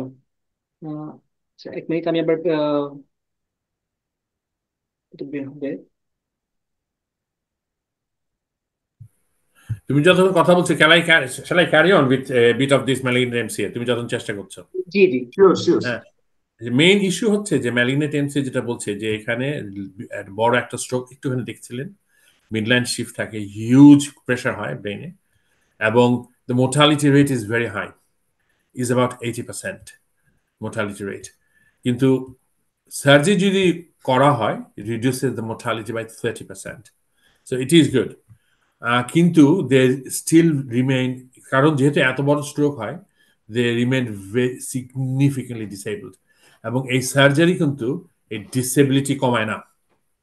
মানে তাদের মোবিলিটি বা তাদের যে issues with vision, with their swallowing, or any of those disability will improve on its own course, but the surgery will not help it. আর এই জিনিসটা বোঝা খুব ইম্পর্টেন্ট। এবং অনেকেই বলেন যে, এবং এই জন্য পেশেন্ট বা ফ্যামিলির সঙ্গে আলাপ করে বোঝা উচিত যে তারা কি চান। অনেক পেশেন্টই কিন্তু চায় না, বা ফ্যামিলি চায় না যে আচ্ছা বেঁচে গেলেন, কিন্তু he will be bed bound, bed ridden for the rest of the life, এবং নো কোয়ালিটি অফ লাইফ। এবং এই quality of life can play a very important role in the decision making, and we do it jointly with our neurosurgical colleagues. I will stop. Kausar is ready. Sir স্লাইডটা thank আরেকটু you. বড় করলে ভালো হয়। স্লাইডটা বড়? Sir এখন ঠিক আছে। ও মানে লেখাটা আচ্ছা ঠিক আছে, ছবিটা যদি আরেকটু। না, অসুবিধা নেই, এইভাবে চলুক, কারণ এটা করতে গেলে এখন আবার, হ্যাঁ ঠিক আছে। আচ্ছা স্যার। আচ্ছা, তো এখানে আমি যেটা দেখাতে চাচ্ছি যে এইরকম একটা কেস আমাদের কাছে আসলো যে ডিসেবিলিটি নিয়ে যে কথাটা হচ্ছে, যে যেই আমরা জানি যে নিউরাল টিস্যু রিকভার করে খুবই খারাপ ভাবে এবং খুব একটা ভালো ইয়ে হয় না। তো এইখানে যেমন আসলো এই রোগীটা আহ, খুবই সামান্য মিডলাইন শিফট, খুবই নেগলিজিবল, কিন্তু রাইট সাইডেড এমসিএস স্ট্রোক, এবং রোগীটার বয়স ছিল 35। এটা আমার কাছে রেফার হয়েছে গত 7 তারিখে। আজকে তো 17 তারিখ, 7 তারিখে রেফার হলো, এবং আমি পেশেন্টটাকে বলেছি, তখন তার জিসিএস ছিল 14, এবং সে তখনও আসলে উইকনেস নিয়ে ডেভেলপ করেছে। এবং তারপরে তার 6 ঘন্টা পরে আহ, উম, দেখা গেল যে তার জিসিএস নেমে এসেছে 13-তে। এবং তখন আমি আর কোনো দেরি না করে পেশেন্টটাকে নিয়ে ডিকম্প্রেসিভ ক্রেনিয়েক্টমি করেছি। এখন এইটা যদি 35 না হয়ে পেশেন্টের বয়স যদি হতো 62, তখন আমি কি করতাম? তো এখানে আমাদের নাইস গাইডলাইনে সবকিছু বলা থাকে, বেশিরভাগ ক্ষেত্রেই বলা থাকে যে কখন কি করতে হবে আমাদের। তার বাইরে আমরা যেতে পারি, কিন্তু আমরা সাধারণত তার বাইরে যেতে চাই না। তো কয়েকদিন আগে পর্যন্ত, মানে 19 সাল পর্যন্ত একটা ক্রাইটেরিয়া ছিল যে 60-র উপরে আমরা কোনো অপারেশন করতাম না, কিন্তু এই ক্রাইটেরিয়াটা উঠিয়ে দেওয়া হয়েছে 60। এখন আর কোনো এইজ বার নাই। তো আমরা দেখা যায় যে 62-70 আমরা যদি মনে করি অপারেশন করব, তাহলে আমরা অপারেশন করতে পারি। এবং যেটা একটু আগে আমরা শুনলাম যে ডিকম্প্রেসিভ ক্রেনিয়েক্টমি, আমরা জাস্ট মাথার খুলিটা কেটে উঠিয়ে ফেলি, এবং খুলিটা কেটে উঠিয়ে ফেললে যেটা হয় আর কি, যে রুগী মাঝে মাঝে ভেজিটেবলের মতো হয়ে যেতে পারে, এবং কোনোভাবে খুব একটা ভালো জীবনযাপন করে না। একদিক প্যারালাইসিস হয়ে পড়ে আছে, হয়তো কথা বলতে পারছে না। যেহেতু এটা রাইট সাইডের স্ট্রোক, পেশেন্টের হয়তো লেফট সাইডে, আমরা বেশিরভাগই লেফট সাইডের ডমিনেন্ট বলে আমরা এখানে একটা অপারেশন করার সুযোগ থাকে যে রুগী রুগী কথা বলতে পারবে। রোগীর মানে রাইট সাইডের স্ট্রোক নন ডমিনেন্ট, এই জন্য এখানে কথার সেন্টারটা এখানে না আমরা ধরে নিচ্ছি। কথার সেন্টারটা আমরা ধরছি যে লেফট সাইডে থাকছে, এবং সেখানে তার রাইট হ্যান্ড ডমিনেন্স থাকলে রাইট হ্যান্ড দিয়ে সে কাজ করতে পারবে, কথা বলতে পারবে, আর লেফট সাইডটা তেমন ভাবে নড়বে না। তাহলে তার জীবন জীবন ধারণ মোটামুটি ভাবে করতে পারবে। তো এরকম একটা অবস্থায় আমরা যদি যাই আর কি, তাহলেও তো পেশেন্টের লাইফটা তো কিছু কোয়ালিটি থাকবে। তো অনেক ক্ষেত্রে দেখা যায় যে তখন আমরা এই ধরনের চিন্তা ভাবনা করে, মানে ডাক্তার হিসেবে আমরা সিদ্ধান্তটা নিতে পারি যে আমরা ডিকম্প্রেসিভ ক্রেনিয়েক্টমি করব। কিন্তু দেখা গেল যে 70 ইয়ার্স তার হয়তো ডিকম্প্রেসিভ ক্রেনিয়েক্টমি করলে তার শরীরের, মানে সেই জীবনী শক্তিটাও ঠিক ওইরকম অবস্থায় নাই, মাথার ভিতরে তার ব্রেন সেল গুলাও ঠিক ওই ওরকম স্বাস্থ্যবান অবস্থায় নাই, যে আমরা ডিকম্প্রেসিভ ক্রেনিয়েক্টমি করার পরে তার জীবনটাকে একটা কোয়ালিটি সম্পন্ন জীবন দিতে পারবো। এই জন্য বয়স একটা ফ্যাক্টর। যদিও আমরা, মানে এখন আর বয়সটিকে ওইভাবে নিচ্ছি না, কিন্তু তারপর আমরা তার আগের অবস্থা দেখি যে সে কি অবস্থায় ছিল, তার কেয়ার লাগতো কিনা, কিংবা তার ডিমেনশিয়া হয়ে গেছে কিনা। তো সেসব ক্ষেত্রে অপারেশন করে রোগীর জীবনটাকে লেংদেন করা যায়, কিন্তু সেই একই সাথে রোগীর সাফারিংসও লেংদেন হয়। এই জন্য নিউরোসার্জারি করবে কিনা এটা নিউরোসার্জনদের চিন্তার বিষয়, যে তার আসলে করা উচিত না ওইসব ক্ষেত্রে ডিকম্প্রেসিভ ক্রেনিয়েক্টমি। এবং রোগীর আত্মীয় স্বজনদের হিসেবেও ব্যাপারটা ঠিক ওরকম ভাবে এক্সপেক্ট করা উচিত না যে আমরা ডিকম্প্রেসিভ ক্রেনিয়েক্টমি করে রোগীকে ভেজিটেবল বানিয়ে রোগীকে করতে থাকবো। কারণ ওই অবস্থায় রোগী বাঁচবে অনেকদিন, তখন যেহেতু তার মাথার ভিতর প্রেশারটা নাই। কিন্তু রোগী দেখা যাবে যে বেড সোর হওয়া শুরু হলো, যে চামড়া ক্ষয় হয়ে যে বেড সোর হয় সেটা হলো, সেখান থেকে ইনফেকশন হলো। তারপরে রোগীর বিছানায় যে পায়খানা পেশাব হওয়ার যে ব্যাপারটা সেটা হতে শুরু করলো। তার মানে একটা ইনডিগনিফাইড জীবন পেতে পারে সে। তো এইটা হয়তো সে আগে পছন্দ করতো না। তার যদি সুস্থ অবস্থায় তার যদি সিদ্ধান্ত নেওয়ার ক্ষমতা থাকতো, তাহলে তিনি হয়তো এই ব্যাপারটা কখনোই মেনে নিতেন না। তো এই ব্যাপারগুলো মাথায় রেখে আমাদেরকে চিন্তা করা উচিত যে ডিকম্প্রেসিভ ক্রেনিয়েক্টমির মতো একটা ডিসফিগারিং অপারেশন, কারণ মাথার একদিকে খুলি না থাকলে দেখতে যেমন খারাপ লাগবে, সেটাকে আবার রক্ষার জন্য আমাদেরকে অনেক সময় হেলমেট আমরা পরতে দেই রোগীদেরকে। এবং এই সব করার পরে রোগী সেই ইনডিগনিফাইড একটা লাইফ বা লেংদেন একটা সাফারিংস আমরা চাই কিনা এটা চিন্তা করি, তারপর আমাদের এই ডিকম্প্রেসিভ ক্রেনিয়েক্টমি করা উচিত। আর যেটা আমাদের ডক্টর আজিম স্যার বললেন যে রোগীর লাইফের কোনো ডিসেবিলিটির একটুও পরিবর্তন হয় না। এটা হয়তো এখন ব্রেন প্লাস্টিসিটি বলে একটা কথা আসছে, যে যেখানে ব্রেনের এক অংশের নষ্ট হয়ে যাওয়া অংশের কাজ অন্য অংশটা কিছুটা করতে পারে। কিন্তু সেক্ষেত্রেও দেখা যায় যে ইয়াং পেশেন্টের মধ্যে ব্রেনের প্লাস্টিসিটি যেটা আসছে সেটা একটু বেশি থাকে। কিন্তু অন্যদের ক্ষেত্রে, বয়স্কদের ক্ষেত্রে সেই প্লাস্টিসিটি খুব একটা ভালো থাকে না বলে দেখা যায় যে কোনো রকমের রিকভারি হচ্ছে না। তবে অনেক ক্ষেত্রে দেখা গেছে যে বাচ্চাদের স্ট্রোকের পরে, বাচ্চাদের মানে স্ট্রোক বলছি যাদের 9-10 বছরের বাচ্চা, এদের মাঝে মাঝে স্ট্রোক হতে পারে। সাধারণত দেখা যায় যে শরীরের মাথার ভিতরে কোনো একটা অংশের রক্তবাহিকার ঝামেলার কারণে ব্যাপারটা হয়েছে। তার মধ্যে মুইয়া মুইয়া একটা ডিজিজ আছে যেটার কারণে স্ট্রোক হতে পারে। এসব ক্ষেত্রে আমরা অপারেশনের জন্য একটু বেশি মানে অ্যাগ্রেসিভ হই বাচ্চাদের ক্ষেত্রে, কারণ বাচ্চাদের ওই ব্রেন প্লাস্টিসিটির ব্যাপারটাও আছে, যে বাচ্চাদের ব্রেনের এক অংশের কাজ অন্য অংশ নিতে পারে। আবার এটাও ঠিক যে বাচ্চাদের রেজিলিয়েন্স অনেক বেশি, তার ফলে তারা অনেক কিছু সহ্য করতে পারে এবং অনেক ক্ষেত্রে রিকভার করতে পারে। কিন্তু বয়স বেশি হয়ে গেলে, স্পেশালি যখন আমরা স্ট্রোক নিয়ে কথা বলছি 40 বা তার উপরের বয়সে, তখন আমাদের এগুলো চিন্তা করতে হবে। 40 অবশ্য এখন অনেক ক্ষেত্রেই কোনো বয়স না, মানে এখন তো আপনারা জানেন যে বয়সের নতুন ডিফারেন্সিয়েশন হয়েছে এবং ডেফিনিশনটাকে আলাদাভাবে তৈরি করা হয়েছে। কিন্তু ওভারঅল আমাদেরকে চিন্তা করতে হবে বায়োলজিক্যাল এজটা কিরকম, সে কিরকম অ্যাক্টিভিটির মধ্যে ছিল। তো এখন এছাড়া এই কথাগুলো এসছে কোত্থেকে, এরকম বড় বড় 3টা ট্রায়াল আছে, এগুলা ডাক্তাররা যদি ইন্টারেস্টেড হন, জেসিমেল, হ্যামলেট, ডেস্টিনি, এইসব বড় বড় ট্রায়াল করা হয়েছে, যেসব ক্ষেত্রে আমাদের দেখা গেছে যে এই ডিকম্প্রেসিভ হেমিক্রেনিয়েক্টমি করলে রোগীর সুবিধা হবে কিনা, কতটুকুতে সুবিধা হবে, রোগী ভালো বাঁচবে কিনা। তো এক্ষেত্রে আমি আসলে কনক্লুডিং রিমার্কস এর মতোই বলতে চাই যে রোগীর জীবন ধারণে দেখা গেছে যে রোগীর জীবন বেঁচে যাবে, যে মর্টালিটি কমে গেছে অনেক এই অপারেশনের মাধ্যমে, কিন্তু রোগীর যে কোয়ালিটি অফ লাইফ সেটা খুবই সিগনিফিকেন্টলি ডিটেরিওরেট করেছে। এবং এই কারণে নিউরোসার্জনদের ইসকেমিক স্ট্রোকের ক্ষেত্রে নিউরোসার্জনদের ভূমিকাটা আসলে ঠিক ওরকম হিরোর না, বরং গড অফ ডুমস যে বলে নিউরোসার্জনদেরকে, আগে বলো তো গড অফ ডুমস, কারণ এটা অপারেশন করলে রুগী মরে যায় এরকম একটা ব্যাপার ছিল। ব্যাপারটা এখন অনেক উন্নত হয়েছে, রুগী আমরা অপারেশন করলে রুগী মরে যায় ব্যাপারটা এখন আর সেরকম অবস্থায় নাই। কিন্তু কিছু কিছু ক্ষেত্রে ঠিক আমাদের পারফরমেন্স এখন অতটা ভালো হয়নি।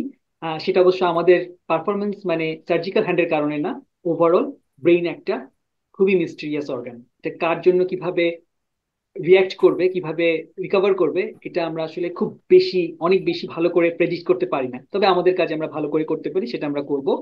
আর আরেকটা ব্যাপার হচ্ছে যে এছাড়া ইসকেমিক স্ট্রোকের ক্ষেত্রে রিভাস্কুলারাইজেশন সার্জারি আছে, তারপরে ক্যারোটিড এন্ডার্টেরেক্টমি, এই ধরনের সার্জারি গুলো আছে, এগুলোর কথাও চিন্তা করা যেতে পারে। আহ, আমাদের ইউকেতে তো হয়, আমাদের দেশেও আশা করি হবে বা হয়তো হচ্ছেই। তো সেইটা বলে আমি মনে করি যে স্ট্রোকের ক্ষেত্রে আমাদের বাংলাদেশেও একটা স্ট্যান্ডার্ডাইজড ইন্টারন্যাশনাল ম্যানেজমেন্ট সিস্টেম তৈরি হবে। নাইসের যেমন গাইডলাইন আছে, আমরা বাংলাদেশের জন্য 22 হতে পারে, বা Bangladeshi institute of clinical excellence এরকম কিছু হতে পারে, বা আরো অনেক কিছু হতে পারে, এরকম একটা আশা করে আমি আমার অংশটা এখানে শেষ করছি।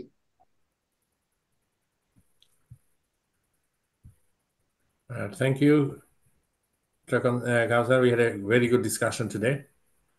আমার মনে হয় it was a nice discussion to look at why neurosurgeons say what they say, or কেন করে এই জিনিসটা এবং কেন করে না।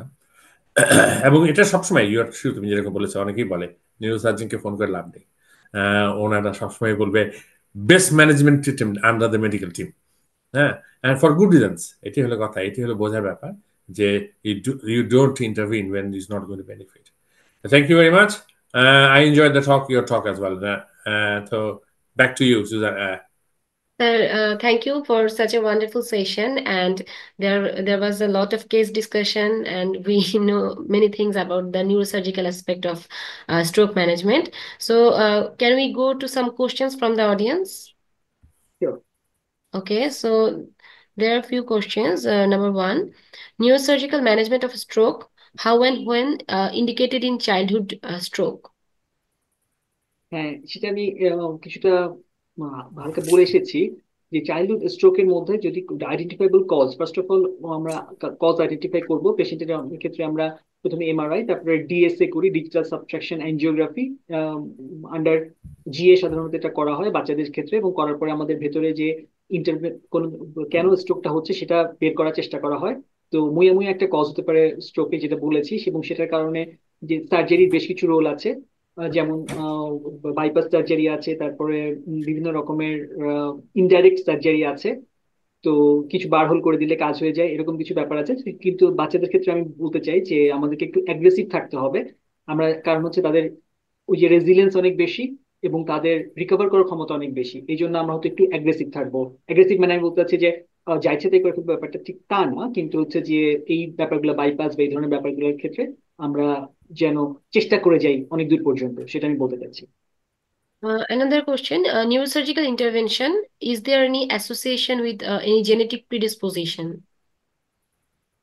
জেনেটিক প্রিডিসপোজিশন বাচ্চাদের ক্ষেত্রে আছে, এবং ফ্যামিলির একটা ব্যাপার আছে যে কারো কারো মানে ফ্যামিলিতে যদি স্ট্রোক ডমিনেন্স বেশি থাকে, যে বা দেখা যাবে যে হাইপার কোলেস্টেরোলিমিয়া, এটা হচ্ছে যে একটা underlying cause of stroke, hypertension, তারপরে অন্যান্য আরো কিছু আছে, যেমন কিডনি ডিজিজের কারণেও হাইপারটেনশন হতে পারে, সেখান থেকেও স্ট্রোক হতে পারে। তো এই যদি ফ্যামিলিয়াল প্রিডিসপোজিশন থাকে অন্যান্য রোগের ক্ষেত্রে যেমন, এখানেও তেমন একটা ব্যাপার আছে। কিন্তু ঠিক নিউরোসার্জিক্যাল আসপেক্টটা এখানে খুব বেশি আসে না, কারণ আমরা যে বলতে পারবো না যে অপারেশন করে নিউরোসার্জারিতে ওই ওর বাবার স্ট্রোক অপারেশন করে ভালো হয়েছে বলে ছেলেরও স্ট্রোক অপারেশনের পরে ভালো হবে, ব্যাপারটা ঠিক ওরকম না। ডেফিনেটলি কার ব্রেন কিভাবে রিয়াক্ট করবে আমরা জানি না, এর মধ্যে টাইমিং এর ব্যাপার আছে, যেটা ডক্টর আজিম স্যার বললেন যে আমাদেরকে সময়ের একটা ব্যাপার আছে, একটা সময়ের মধ্যে করতে হবে, যে 48 ঘন্টার মধ্যে যেমন স্ট্রোকের ম্যানেজমেন্ট করতে হবে। কিন্তু আমাদের এখানে দেখা গেছে যে এমনিতে ক্লিনিক্যাল প্র্যাকটিসে যে 72 ঘন্টা, এমনকি আমি 9th ডেতেও অপারেশন করতে দেখেছি। কারণ হচ্ছে যে এই সব মিলিয়ে রোগীর ইচ্ছা, রোগীর দেখা গেছে রিলেটিভ আসছে, তারপর দেখা গেছে যে খুব একটা ইনথুসিয়াস্টিক রিলেটিভ যে বারবার বলছে যে আমরা অপারেশন করবো, যা পারেন করেন। স্পেশালি বাংলাদেশে এটা হয়তো আরো বেশি হতে হতে পারে। বাংলাদেশে অনেক সময় দেখা যাবে যে বিভিন্ন প্রেশারের কারণে আমরা অপারেশন করে ফেললাম, কিন্তু আমরা জানি যে রোগী বাঁচবে না। তো ওই ব্যাপারগুলো একটু রেজিস্ট করতে হবে, যাতে হচ্ছে যে আমরা ডাক্তার হিসেবে আমাদের মানে প্রিন্সিপাল থেকে যেন বেশি ডেভিয়েট হয়ে না যাই প্রেশারের কারণে, সেই ব্যাপারগুলো আমি বলবো। তবে ওই ফ্যামিলির ব্যাপারগুলো ঠিক ওইভাবে নিউরোসার্জিকে এফেক্ট করবে না, কিন্তু ব্যাকগ্রাউন্ডটাকে এফেক্ট করবে of course. Thank you sir. Sir, আরেকটা কোশ্চেন আছে যেটা আসলে আমাদের অনেকেরই, বিশেষ করে আমরা যারা খুব জুনিয়র লেভেলের ডক্টর, আমাদের জন্য খুব ইম্পর্টেন্ট বলে আমার মনে হয়েছে। সেটা হচ্ছে how haemorrhagic stroke can be differentiated from ischaemic stroke clinically. Right. Shall I take it? জি অবশ্যই অবশ্যই, প্লিজ। Sure. ক্লিনিক্যালি ডিফারেন্সিয়েট করা ইজি না, এটা স্ট্রেট কথা, আসল কথা। হ্যাঁ, প্রথম কথা, there are certain things, যে রুগী সিভিয়ার হেডেক নিয়ে ভর্তি হয়, ভমিটিং থাকে associated with associated low GCS, there is a possibility that that could be a bleed, particularly যদি তার হিস্ট্রি অফ হাইপারটেনশন থাকে এবং comes with a very high uncontrolled blood pressure, যে ব্লাড প্রেশার দেখা যাচ্ছে 220 or 120 130 নিয়ে এসছে। And when I say high blood pressure, it's not 170/100 না. We do not consider that to be a very high blood pressure to be distinguishing between ischemic stroke and hemorrhagic stroke. কিন্তু অনেক hemorrhagic stroke do come with a blood pressure around 170, which we treat, আমি বলছি তো 150 উপরে। কিন্তু যদি extremely high blood pressure থাকে, severe headache থাকে, severe vomiting থাকে, low GCS থাকে, so those are suggestive of having a hemorrhagic stroke. কিন্তু আজকালকার দিনে সবখানে কিন্তু সিটি স্ক্যান আছে, এক্সেপ্ট হ্যাঁ বাংলাদেশে অনেক হয়তো সেটিং এ থাকতে না পারে, কিন্তু বেশিরভাগ জায়গায় যেখানে সিটি স্ক্যানের অ্যাক্সেস আছে সেখানে gate a CT scan as soon as possible. আমাদের বাংলাদেশের অ্যাসপেক্টে একটা প্রবলেম হচ্ছে যে সিটি স্ক্যানটা একটু টাইম কনজিউমিং আর কি। তো এই ক্ষেত্রে স্যার একটু আর্লি আইডেন্টিফিকেশনের জন্য কোনো ওয়ে আছে এই কিনা? যে বললাম তো যে তুমি you if you can't get a CT scan, but যেগুলো জিনিস আমি বললাম, then start treating the blood pressure is what I would say. But be careful যে ইসকেমিক স্ট্রোকটা হলো উল্টো অপর, যে ইসকেমিক স্ট্রোক হলে আমরা সঙ্গে সঙ্গে will try to give thrombolysis or we have to do give them aspirin. এটা যদি we need to change service, এটা আমি বলতে চাচ্ছি, যাতে করে উই মেক শিওর যে we have patients in Bangladesh have early access to CT when the patient come with a stroke. It is such an important thing, যেটা করা চেষ্টা করা, যাতে করে it will make a huge difference সব ম্যানেজমেন্টের জন্য। তোমার হেমোরেজিক স্ট্রোকে, ইসকেমিক স্ট্রোকে বাংলাদেশে আস্তে আস্তে থ্রোম্বোলাইসিস শুরু হচ্ছে। আমি জানি প্রাইভেট হসপিটালসে কিছু হচ্ছে, বাংলাদেশে গভর্নমেন্ট হসপিটাল হচ্ছে না।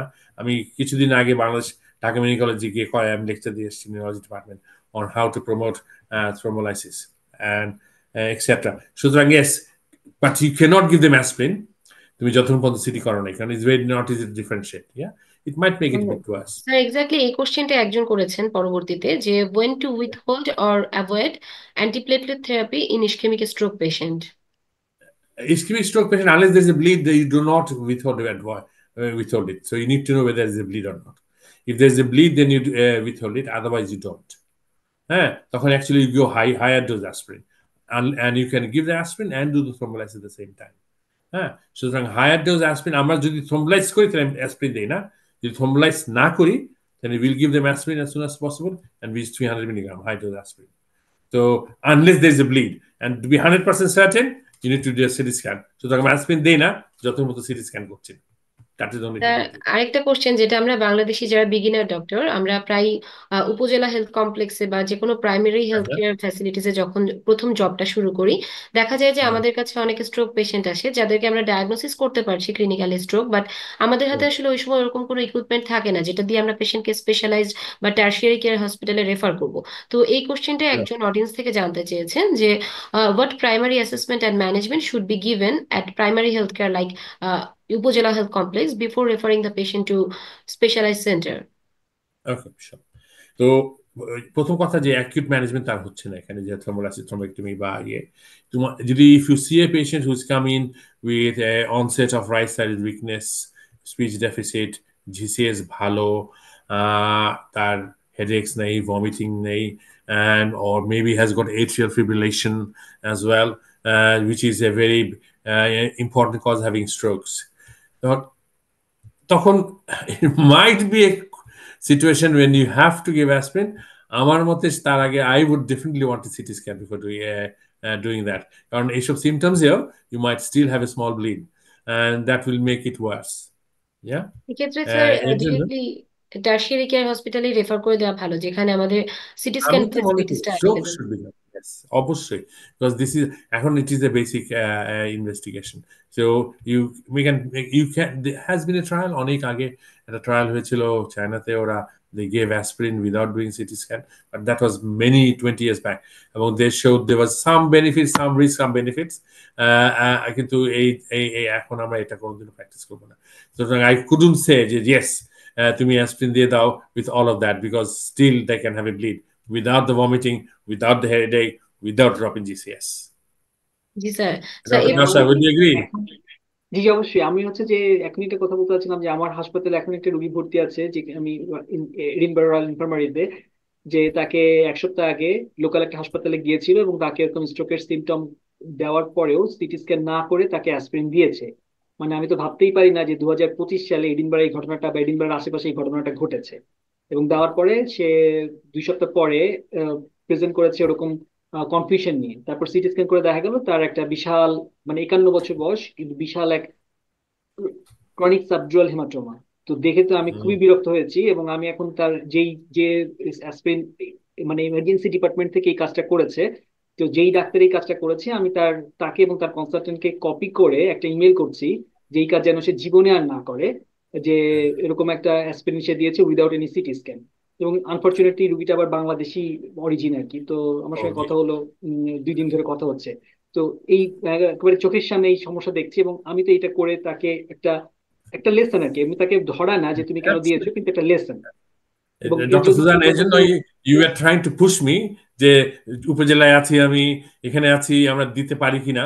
কিন্তু আমি যা বললাম, আরেকটা কথা যেটা বলছি এটা আমি এখনো বলি নাই, যে ও যেটা বললো যে এই ধরো subdural does not have to be associated with head injury. There is something called spontaneous subdural haemorrhage, which is not associated with trauma, but you can have a subdural hemorrhage as well. সুতরাং all these caveats থাকাতে তুমি আমাকে push করছিলে, কিন্তু আমি তোমাকে বলতেই পারছি না যে give them aspirin. এই জামানায় you have to have a CT scan. I'm sorry to say. জি স্যার। স্যার কাউসার স্যার যেরকম মিসম্যানেজমেন্টের কথাটা বললেন, এই রিলেটেডও একজন কোশ্চেন করেছেন যে what pitfalls and mismanagement affect patient outcome poorly was they reach the tertiary care hospital, এবং অডিয়েন্স এটা আপনাদের এক্সপেরিয়েন্স থেকে জানতে চেয়েছেন আর কি, যে তার পেশেন্ট আউটকামে কতটুকু এফেক্ট করবে এই ধরনের মিসম্যানেজমেন্টটা। এখন যেটা হয়েছে যে অ্যাসপিরিন আমাদের এখানে মানে অ্যাসপিরিনের অনেক কিছু সুবিধা পাওয়া গেছে, মানে কোন একটা ট্রায়ালে দেখা গেছে যে অ্যাসপিরিনের এন্টি ক্যান্সার ইফেক্ট আছে।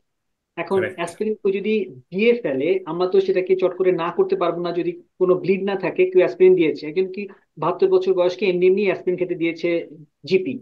এখন আমি সেটা আমার কাছে নিয়ে এসেছে ক্রনিক সাবডুরাল হেমাটোমা নিয়ে, আমি তাকে কখনো অ্যাসপিরিনটা ঠিক বন্ধ করে দিব না চট করে। আমি বলবো যে ওই যে সময়টা আমি ট্রিটমেন্ট করছি, ক্রনিক সাবডুরাল হেমাটোমা ড্রেন করছি, ট্রিটমেন্ট করছি, ওই সময়টা আমি অ্যাসপিরিন বন্ধ রাখবো। এবং তারপর 2 সপ্তাহ পরে আমি যেটা বলবো যে জিপির কাছে আবার যাও, সে রিয়াসেস করুক তাকে অ্যাসপিরিন দিতে হবে কিনা, এবং তাই যদি দিতে হয় তাহলে সে অ্যাসপিরিন দিক। কারণ ওই দায়টা আমি আবার আমার কাঁধে নিব না যে অ্যাসপিরিন আবার নিউরোসার্জন শুরু করে দিয়েছে, এবং অ্যাসপিরিন খেয়ে খেয়ে খেয়ে খেয়ে আমার হচ্ছে যে এই রক্তপাত গুলো শুরু হয়েছে, আমি ওটা নিব না, জিপির এতে থাকলো। তো এখন এই ব্যাপারগুলা বাংলাদেশে ঠিক ওরকম না। বাংলাদেশে হয়তো ওই নিউরোসার্জনের কাছে দেখার পরে সে আগামী 1 বছর হয়তো আর কোনো ডাক্তারের কাছে যাতে দেখা করতে না হয় এই চেষ্টা করতে থাকবে। আর নিউরোসার্জন এমনিতেই হয়তো কস্টলি, সেটার কারণে ভাববে যে 1 বছর ডাক্তারের কাছে না যে একটু টাকা বাঁচাই, কিন্তু ব্যাপারটা ঠিক এরকম না। ব্যাপারটা হচ্ছে যে যে যার কাজ ওইটুকুর মধ্যে থাকবো আমরা, এবং আমাকে পুশ করালে আমি আবার চট করে বলে দিব না যে এটা করতে হবে, আমি আমার কাজটুকু করে অ্যাসেসমেন্টের জন্য রেখে দিব আর কি। তো মিসম্যানেজমেন্টে যেটা হচ্ছে আমি এখানে ঠিক করে দিচ্ছি, কিন্তু তারপরেরটা ওখান থেকে আবার চলতে হবে। আচ্ছা, একটা কোশ্চেন বারবার আসছে, role of physiotherapy in ischaemic stroke. Role of ফিজিওথেরাপিটা মানে আমরা কোথাও বলি নাই, কারণ আমরা নিউরোসার্জারি নিয়ে আলোচনা করছিলাম। হিউজ রোল অফ ফিজিওথেরাপি হচ্ছে অনেক ইম্পর্টেন্ট। এটা মানে আমরা তো করে রেখে দিলাম যে রুগীকে বাঁচিয়ে রেখে দিলাম হয়তো, মানে আল্লাহ বাঁচালেন রুগী, আমরা ডিকম্প্রেসিভ ট্রেনিং করে রেখে দিলাম। তখন রুগীর যে দুর্বলতা গুলো থাকবে, কিংবা হিমোরেজিক স্ট্রোকের পরে যে দুর্বলতা গুলো থাকবে, এটা কিন্তু অবশ্যই মানে ভালো মতো ফিজিওথেরাপি, তার skin care, bowel care, mouth care এইসব দিয়ে টিয়ে রুগীর জীবনটা একটু কোয়ালিটিফুল হতে পারে, এবং হচ্ছে মানে একটা ভালো মানে কোয়ালিটি অফ লাইফ, এবং সেটা লেনদেন হতে পারে, কিন্তু তাছাড়া কিন্তু কিছু হবে না। সুতরাং ফিজিওথেরাপি আমি বলি নাই বলে এটাকে কিন্তু আন্ডারমাইন করার কিছু নাই। হ্যাঁ, মানে অবশ্যই Sure. ফিজিওথেরাপি আমি লাগবে। একটু বলি এখানে, জি। আমরা we talked about acute care, এখানে আমরা এটা করি নাই। Stroke is a multidisciplinary way of assessing a patient and managing a patient. It is a fully multidisciplinary. আমরা doctor, we play a very small role. আমাদের মেইন রোল থাকে হার্টের acute স্টেজে, যখন ইনিশিয়ালি পেশেন্ট আসে। তারপরে কিন্তু stroke is managed by a multidisciplinary team which include nurses, specialist nurses, physiotherapists, occupational therapists, speech and language therapists, dietitians, psychologists, pharmacists. এবং এই যে রিহ্যাবিলিটেশন যে package by a physiotherapist, occupational therapist helps you with your activities of daily living, how to manage yourself, how to wash yourself, dress yourself, etc. তারপরে speech, আমাদের speech deficit হয়, এবং speech থেরাপির জন্য one of the biggest problems both stroke ischemic hemorrhagic stroke হয় যে রুগী আসার পরে you must test your swallow, আমরা swallow test করি immediately safe কিনা। swallow যদি safe না হয়, they should not be allowed to eat, they should be fed with NG till seen by speech and language therapist, and when the swallow is safe, oh yeah.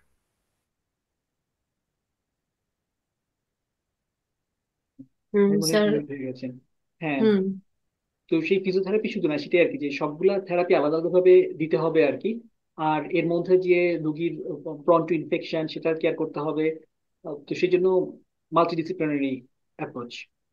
তা আসলে এর মধ্যে আরো অনেকগুলো কোশ্চেন চলে এসেছে, হয়তো সময় হ্যাঁ, স্বল্পতার জন্য সবগুলো আমি নেওয়া একটু যাবে তাড়াতাড়ি না। রান করার চেষ্টা করি আর 2-3 মিনিটে, জি স্যার। যেটুকু পারা যায়।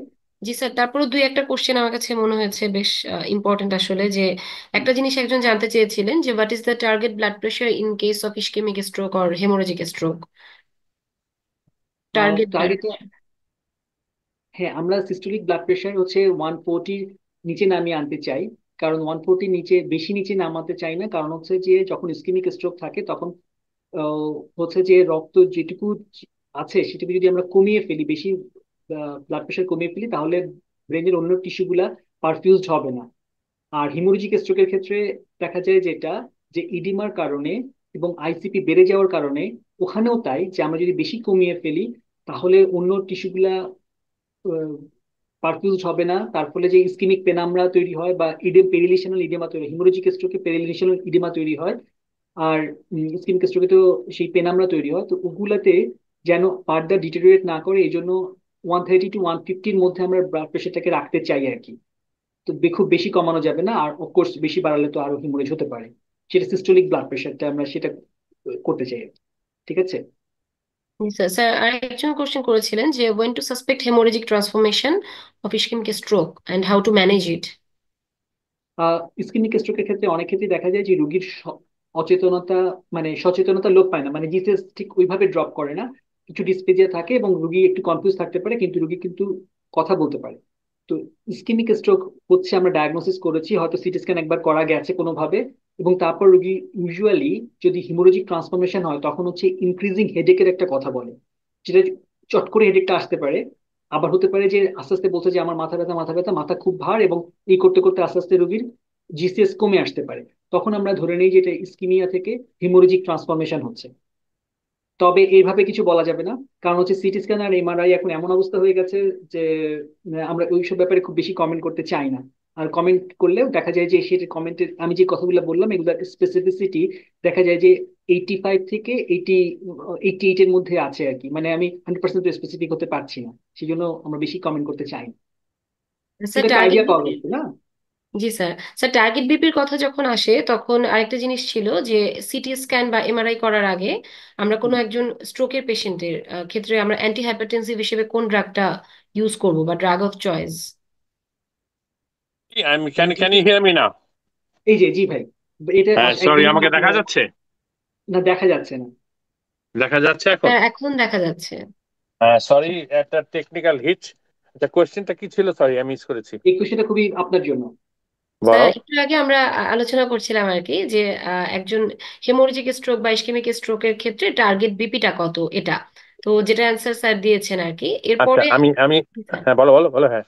স্যার এরপরে স্যার একই রিলেটেড আরেকটা কোশ্চেন ছিল যে আমরা যখন পেশেন্টের সিটি স্ক্যান বা এমআরআই করিনি কিন্তু একটা স্ট্রোক আমরা ক্লিনিক্যালি ডায়াগনোসিস করলাম, ওই অবস্থায় পেশেন্টের যখন হাইপারটেনসিভ আমরা ওই ওই সময় পেশেন্টকে কি অ্যান্টি হাইপারটেনসিভ দিতে পারি আইডিয়ালি। আচ্ছা, ঠিক আছে। যখন অ্যাকিউটলি দেখবে, এই- এই চিকিৎসা কিন্তু ফর ইসকেমিক স্ট্রোক এবং haemorrhagic stroke is completely different. আমরা বলি hemorrhagic stroke, we need to bring the blood pressure down acutely. In ischemic stroke, we do not. We do not ask for blood pressure to be brought down quickly in an ischemic stroke. দুটো trial হয়েছে, দুটো trial has not shown any benefit. আমরা আমাদের প্রোটোকলে আছে যে within first 24 hours we do not treat a blood pressure unless is above 220 by 100. তার মানে হচ্ছে যে first 24 hours we do not actively treat blood pressure. And তোমার একই situation is the same. If you are in a situation that you don't have a CT scan and your blood pressure is 180, 190, you can use the blood pressure tablet. There are many tablets that can be used. Calcium channel blockers, যেরকম amlodipine বা bifenthrin can be preferred. একটা অনেক বছর আগে একটা progress trial হয়েছিল, there was a combination of perindopril and indapamide was used together, so that is another option to use. So calcium channel blockers, you can use an ACE inhibitor and indapamide combination as well. এটা এটা হচ্ছে without, তুমি যদি বলছো immediately যখন assess করছো without a CT scan, so amlodipine. But if his blood pressure is about 150, you don't have to do anything at present ischemic stroke হলে। হেমোরাজিক স্ট্রোকের জন্য তারপরে দরকার আছে মনে হয়, কিন্তু সুতরাং you need the CT scan again. Yeah, কিন্তু তুমি যদি লং টার্ম বলো, লং টার্মের জন্য we use amlodipine or any combination of ACE inhibitors with indapamide, and we do it stage by. And what we do is long term, the target range we use is less than 130/80 at least, but preferably, but maybe less than 140/80. That is our target range for sir long একটু term. আগে antiplatelet ওই অ্যান্টিপ্লেটলেটটা বন্ধ করার ব্যাপারে sir বলেছিলেন তো, হ্যাঁ, এটার ব্যাপারে আরেকজন জানতে চেয়েছিলেন যে পেশেন্ট কখন ইকোস্প্রিন বা ক্লোপিডোগ্রেল আবার রিস্টার্ট করতে পারবে আর কি, বা okay, অ্যান্টিপ্লেটলেট fine. কখন আবার For রিস্টার্ট করতে পারবে। after কি ischemic stroke না hemorrhagic stroke? স্যার ইসকেমিক স্ট্রোক। Ischemic stroke, no problem. Ischemic stroke, তুমি সিটি স্ক্যান করলে there is no bleed, you think it's the ischemic stroke, you want to give thrombolysis, you give thrombolysis, you don't give antiplatelet. Thrombolysis করলে you repeat the patient's CT scan in 24 hours time. যদি thrombolysis এর সঙ্গে কোনো bleed না হয়, you start aspirin. That's thrombolyzed patients. যদি sir haemorrhagic thrombolysis না স্ট্রোকের হয়, ব্যাপারেও জানতে চেয়েছিলেন। আমি সেটাও বলবো, ঠিক আছে, অসুবিধা নেই। যদি ischemic stroke হয়, যদি not for thrombolysis, there is no bleed in the brain, you start aspirin 300 milligrams straight away. সেটা আমরা প্র্যাকটিস করি এখানে ইউকেতে। Yeah, and আমরা usually do it for 2 weeks, then reduce it to clopidogrel 75 milligrams a day. হ্যাঁ, কিন্তু আবার Europe তারা অ্যাসপিরিন ইউজ করে 75 মিলিগ্রাম লং টার্ম, ইউকেতে আমরা ক্লপিডোগ্রাল লং টার্ম ইউজ করি 75 milligrams.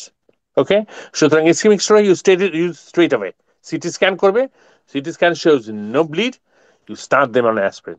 Okay, 300 milligrams. And hemorrhagic stroke, it's a completely different scenario.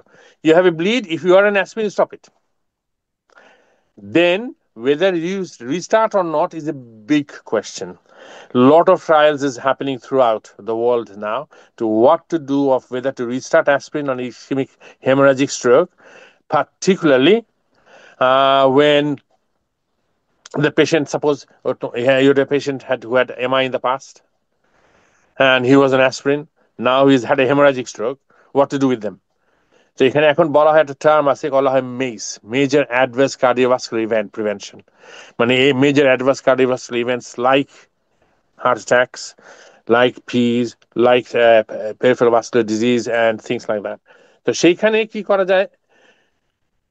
Trial ongoing, এখন পর্যন্ত কোনো গাইডলাইন কোনোখানে ক্লিয়ারলি নেই কোথাও, কিন্তু আমরা দেখেছি যে যদি এটা ডিপ সিটেড ব্লিড হয়ে থাকে যে বেসাল গ্যাংলিয়াতে এবং উইথ সেকেন্ডারি টু হাইপারটেনশন, তাহলে 2 months 4 months down the line MRI করে দেখা গেছে আর কিছু নেই তার underline, you can consider giving aspirin.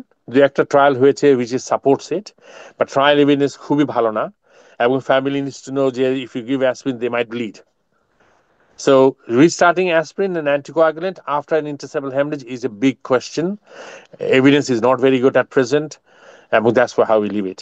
আমি ইউজ করি অনেক সময় ডিপেন্ডিং অন পেশেন্টস এজ, তার কোমরবিডিটিস, এমআই হয়েছে তার আগে কিনা, তার হাইপারটেনশন আছে, পেরিফেরাল ভাস্কুলার ডিজিজ আছে, I might have a chat with the patient and say আমার এভিডেন্স ভালো নেই কিন্তু you are at a risk of that, so you will use that.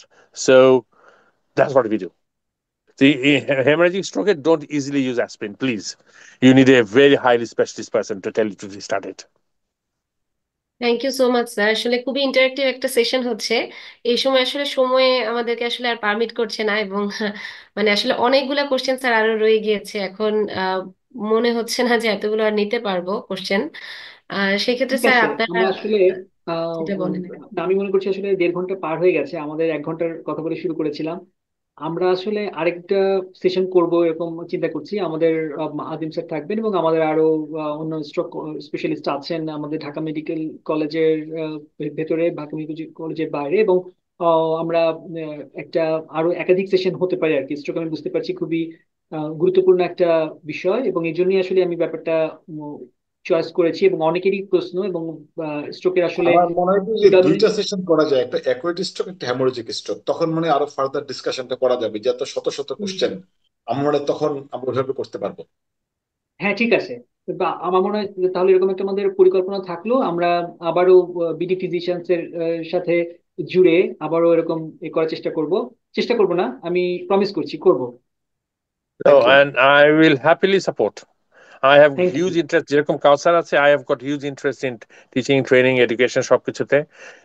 As I said, আমি recently ঢাকা মেডিকেল কলেজে already lecture দিয়ে এসেছি on stroke, so I will be happy to support Kawsar if that's organized.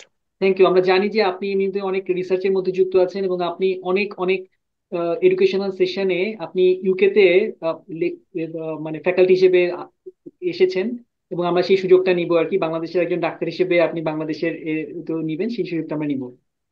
না, it's a pleasure. It's always a pleasure. আমরা এখানেই আমরা শিখি, তোমার কাছ থেকে আমি অনেক কিছু শিখেছি কাউসার, থ্যাংক ইউ। অনেক ধন্যবাদ, আপনার কাছে তো অনেক কিছু শিখেছি বলাই বাহুল্য। তো আমরা কি এখন তাহলে শেষের পথে যাব, এহসান ভাই, সুজানা? জি sir, sir thank you so much. আসলে Dhaka Medical College Alumni Association UK এবং বিডি ফিজিশিয়ানস এর যৌথ উদ্যোগে এরকম একটা খুবই একাডেমিক এবং খুবই সুন্দর একটা আয়োজনের জন্য। সো আসলে সময় স্বল্পতার কারণে অনেক জিজ্ঞাসা সত্ত্বেও আমাদের সেশনটা এখানেই শেষ করতে হচ্ছে। স্যার আপনাদেরকে অসংখ্য ধন্যবাদ, এবং অডিয়েন্সকেও আমি খুব ধন্যবাদ জানাবো যে তারা এতটা ইন্টারেক্টিভ ভাবে এই সেশনটাতে পার্টিসিপেট করেছে। Thank you so much sir, এবং আপনি চেয়ারপারসনের পারমিশন নিয়ে প্রোগ্রামটি শেষ করতে চাচ্ছি। অবশ্যই, it was a pleasure, thank you very much everybody, সবাইকে। এবং বাংলাদেশে রাত হয়ে গেছে এখন, শুভরাত্রি। শুভরাত্রি স্যার, আসসালামু আলাইকুম।